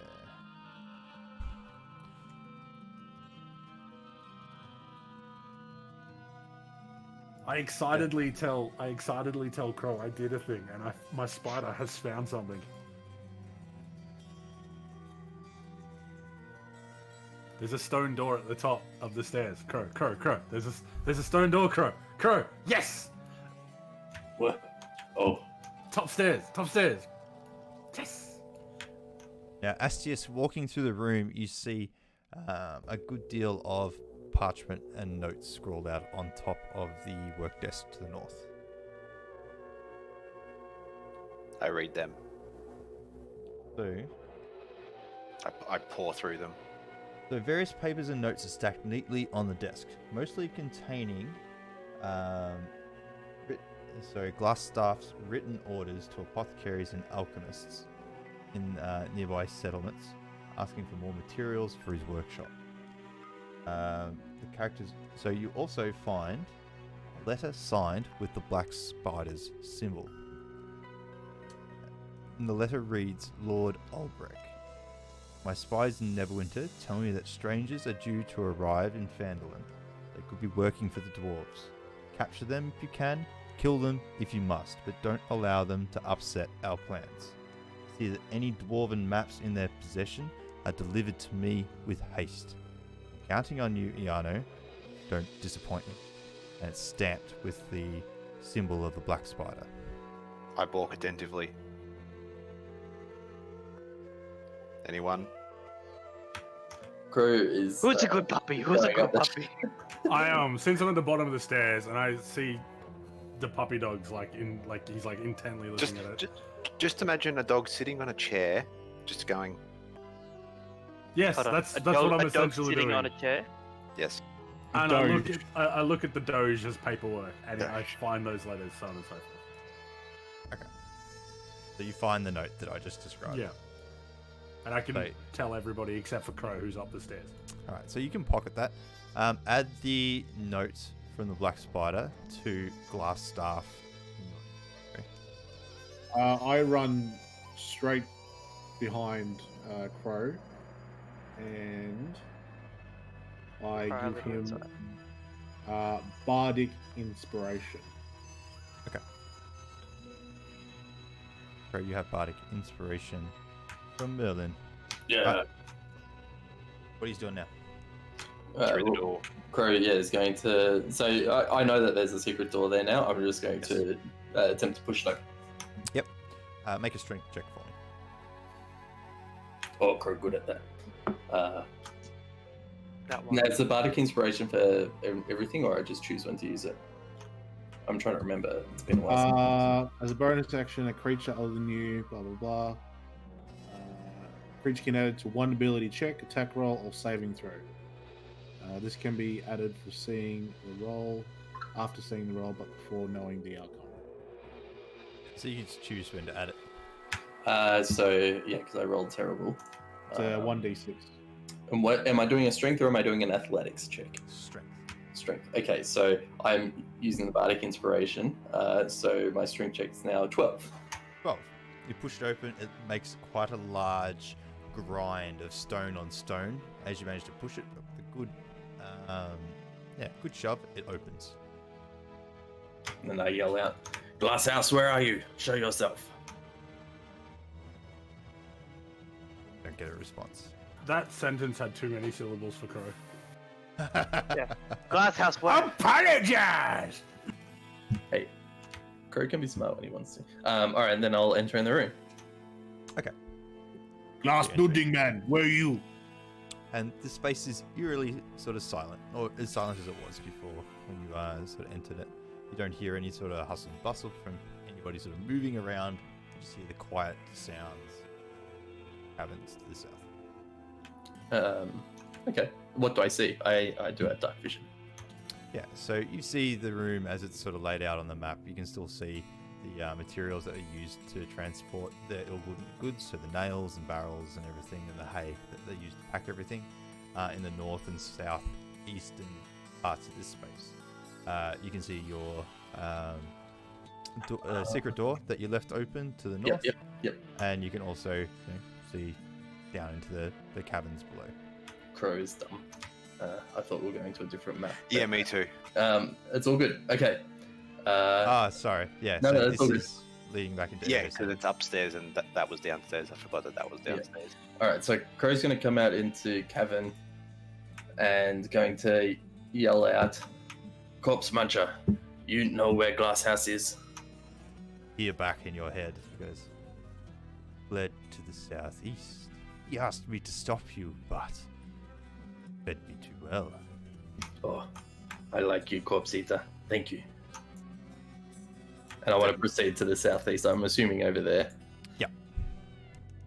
I wave at the corpse eater and be like, "Thanks, You friend." You wave at him. Yeah, he's my buddy now. I don't care if he wants to eat me. Do we dare yell out, "Do you want his body? Come with us"? I'm joking, don't worry. That's just fun. I'd try and persuade him. Why not? This is a trap. Yes. This is a bad idea. Just putting it out there. No, I'm walking along.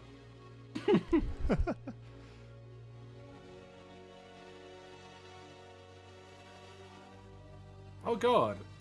I am Dude. slightly confused. Ahead, Astius, you can see the interior of a stone door with a handle on your side.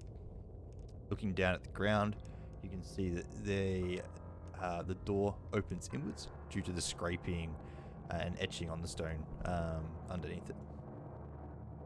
I scratch at it. The key. The key. Yes. I pat the puppy on the head and see what he's doing, and then I knock on the door. You knock on the door. Yeah. So Uber foods. You bang As on hard the as stone I can. door. Hello! Dun, dun, dun, dun, dun. I need to Given live that- away. Given that this stone door is a good couple of feet thick, you're just sort of banging on the stone, but most of the sound is just... I think I should thunder knock. The key. Crow does what Crow does best and opens door. Alright, so you grab the handle and you pull it back. I'll get you to make a strength check. Please be that one. Please be that one. Do I still have Bardic Inspiration, or is it a one-use thing? Yeah, it's for 10 minutes. Oh yeah, I can do it on any check. I thought you only get to use it once and then that's it. With Bardic Inspiration. For 10 minutes, the creature can add it to one ability check, attack roll, or saving throw. This Yep. can be added up. Oh, okay. So an 8.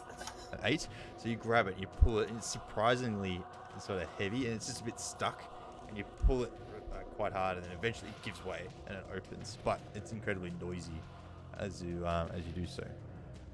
But you get the door open. Yeah. Barely broke sweat. See, feeding the corpse eater was a good thing. Let us go through said door. By the way, since my spider's still technically all the way up there, I used the pocket dimension thing to suck him back to me. Sure. So As this, you run through, and you immediately notice that the floor of this chamber is very wet. with water. Water. Pee-pee. Poop, poop. Walk. Yes, And- walk. You also notice that the water trail leads towards the stairs upwards. And then trails off. I go that way. So we're gonna chase this guy all the way back and not find him at all. Sensational. Is Should the we explore? water a trail or is it everywhere? It's at the cistern. It's pretty much everywhere, but then you can see sort of it dragging up and almost like footsteps as it moves towards the stairs and then goes up the stairs. And the trail gets thinner and thinner the further it gets away.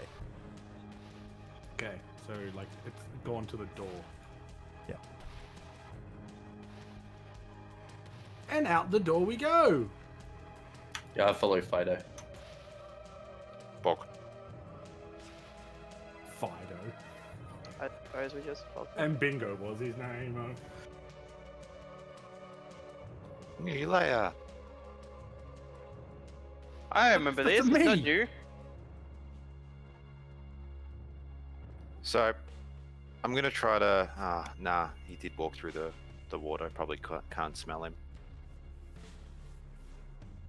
Since like he has some sort of an advantage on it, and I'm assuming that was a big chase scene that we fucked up because we spent so much time looking for things. Does my detect magic detect him at all? Yeah, it's Does probably not. more than 10 minutes. Lasts for an hour, doesn't it? Half an hour. 10 minutes. Okay. Oh, I don't know. Just check for me. I thought it was 10 minutes. I could be wrong. Nope, 10 minutes. You're up. Cool. So you get back up to the ruined first floor or ground floor of the manor, and the trail runs cold. You can no longer see direction. This trail is gone.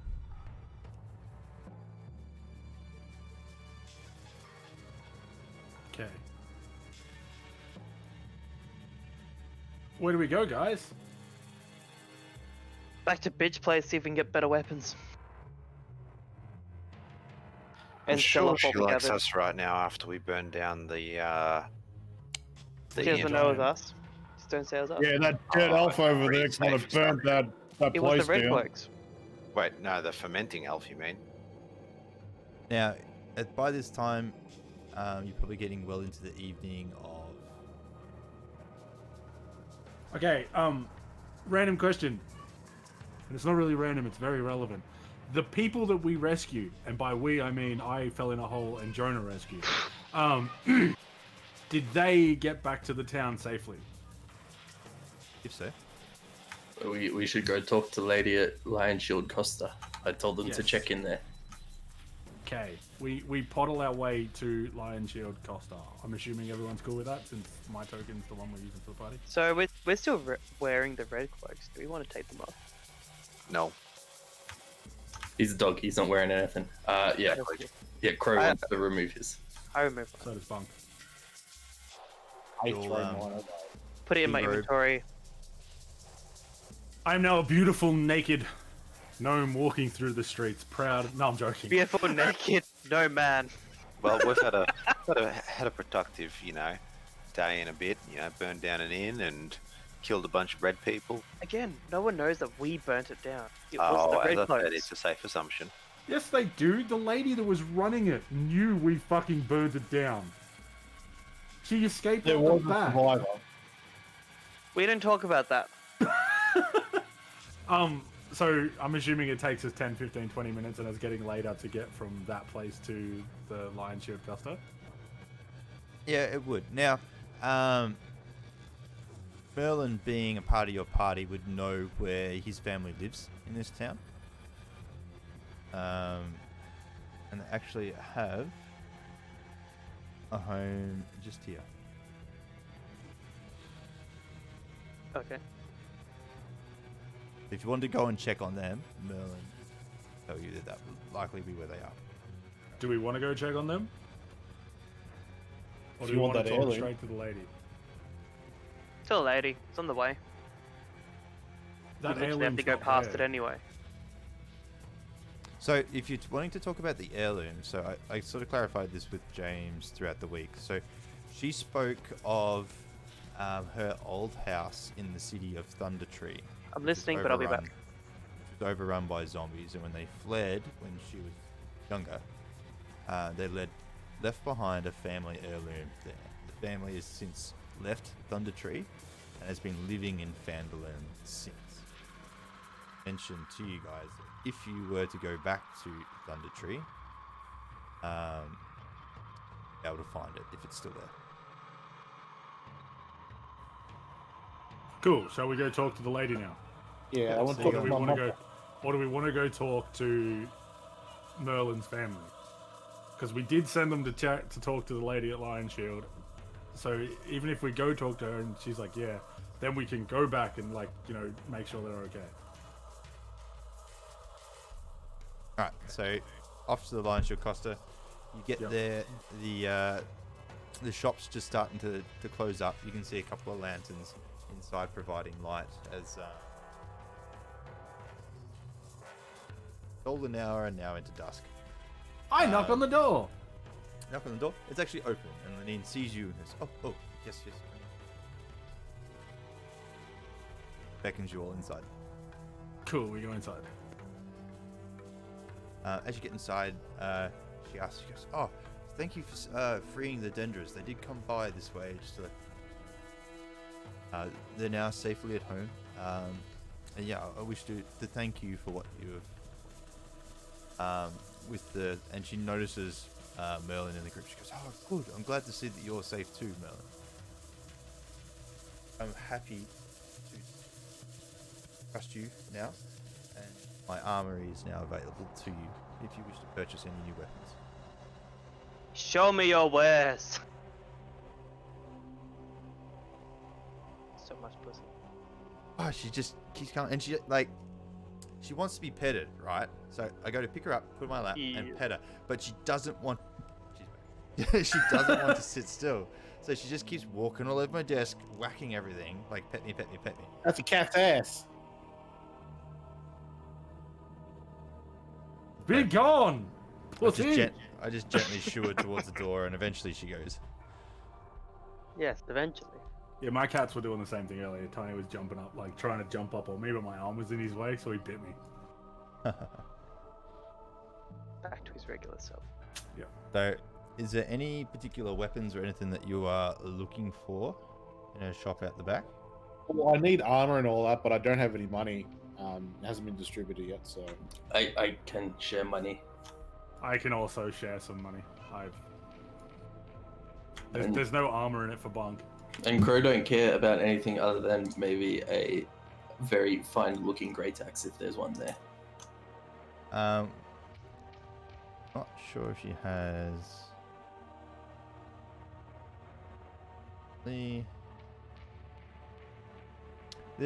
she has got a great axe there, but the craftsmanship looks about equal to the one that you're using already. What's your light armor, Merlin? Correct. So she has got on a mannequin a leather armor, a suit of leather armor. Chest of leather armor, and also some studded leather on a mannequin next to it. How much for the studded? He responds and he goes, "Oh, it's 45 gold pieces." Crow produces 45 gold pieces and hands it to Merlin. A gift for our new adventurer. I curtsy to the orc. All right, so you do the trade.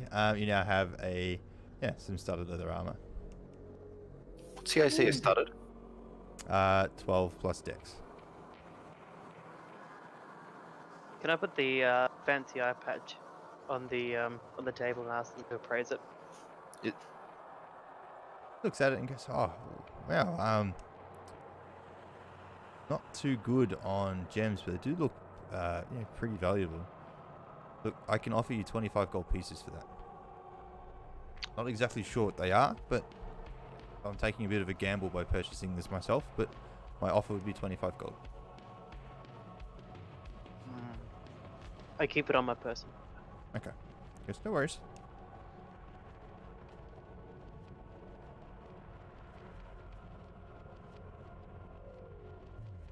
Does she have any like enchanted longswords or maces? When you ask about sort of magical items, she goes, "No, I don't have any magical items here. They're quite rare, and I haven't seen any sort of coming through this town in a very long time."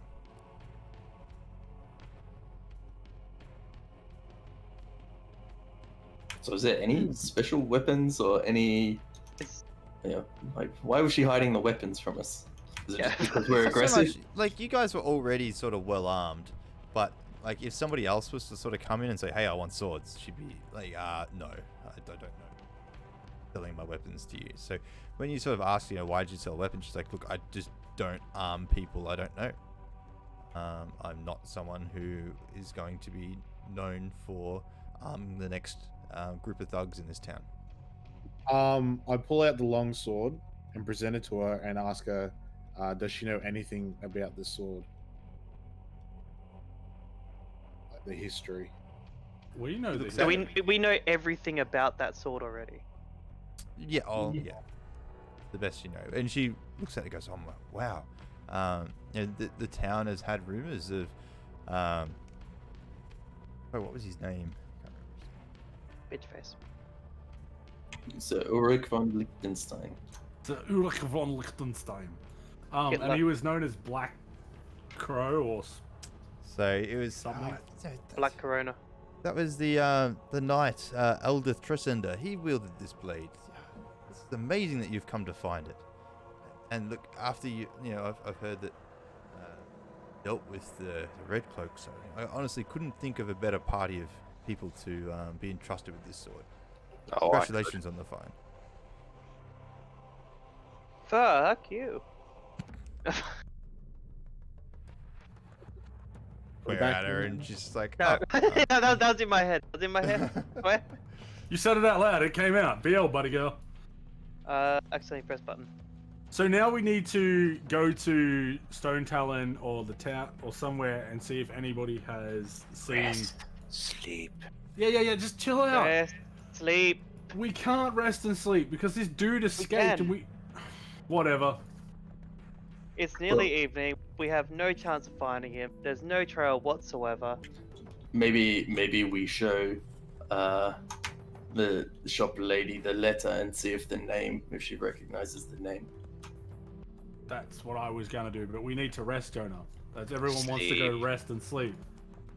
Also people could have seen him that they, we need to ask if there's anybody on that route on the way to have maybe seen him escape, to get a trail, to understand where he's gone. But let's go sleep, because that's more important. Because we're not gonna fight him tonight. Well, we're here. Ask about the letter, but we're not doing it. Not going on another adventure until we sleep. We weren't going on an adventure. we were you investigating. show her the letter and she looks over and goes, "No, I don't know about this black swan." Wrestling with the cat. Yeah. Goes, "But look, you've helped me and you've helped this town. Give me some time and I'll go and I'll ask around and I'll see if I can find anything about it. Is there anything else you want me to ask around the town on your behalf about?" A wizard. Did you see a wizard? Did anybody perhaps see a wizard, running around last night? Okay, I'll ask about that. Is there anything else?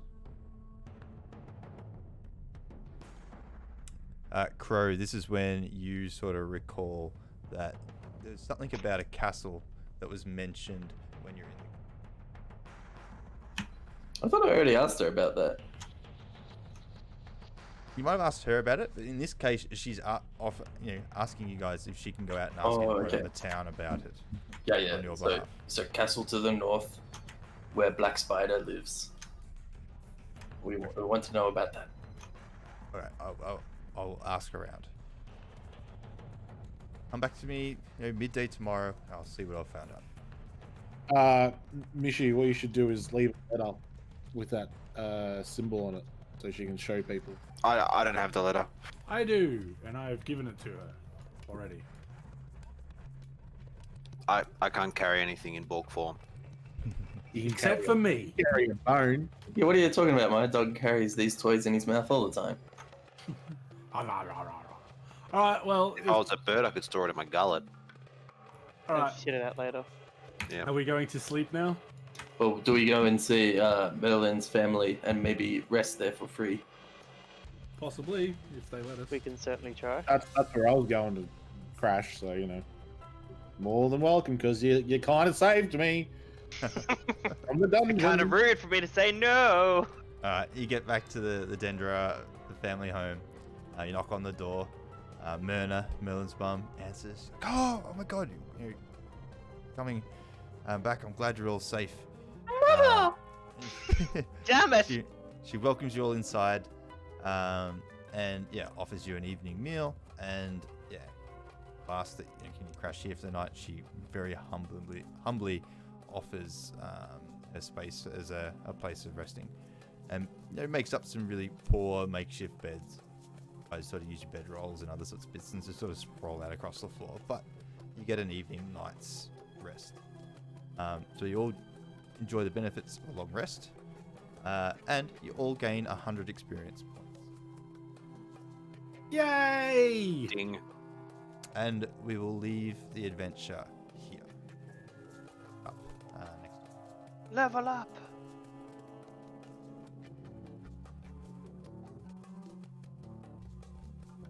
Congrats! Congrats. Now, I've got to read on what bloody primal path I'm taking. Yeah. Yeah, congratulations. That was fun, guys. That was a tough combat. Nearly lost one guy. Bloody Alazar with the clutch inflict wounds. Like, that was going so south for you guys until you one-shot him. I was thinking, he's probably going to heal himself up because he's at 1 HP, and that way we can sort of keep going a bit further. No, just got one shot this bugbear. What's their HP? 24? It's... I'm not going to say, but yeah, it's above mid-20s around. Below 25. Yeah, it's 25 or below. I do roll HP for the monsters, so some of them have a little bit higher, some are a little bit lower, so... You just happen to pick the right one to cast it on. But yeah, so that was awesome. Very, very clutch. Yeah, it was a cool fight. I quite enjoyed that. Mishi nearly died twice. Twice.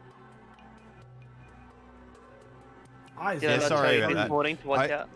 I did roll perception for the bugbear to see if he noticed the golden energy sort of healing you back up, and he rolled an 18.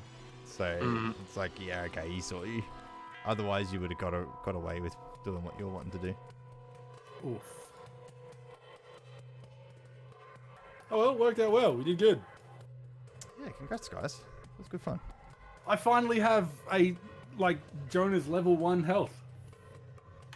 What? Oh. Actually, I need to complete the level up. So manage levels. Yeah, set it to 3, and then done.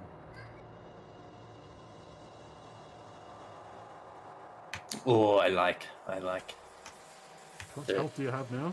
35. I have 17, y'all. 15. So The shut life the of fuck a up. wizard right there. Mhm. Yeah, Uh, what? My hit points have not increased at all. Have you changed your level? Like, have you actually gone in? So click on the character, Yeah. and then manage levels. Hold on, it's loading. I've only got HFC. I only have HFC.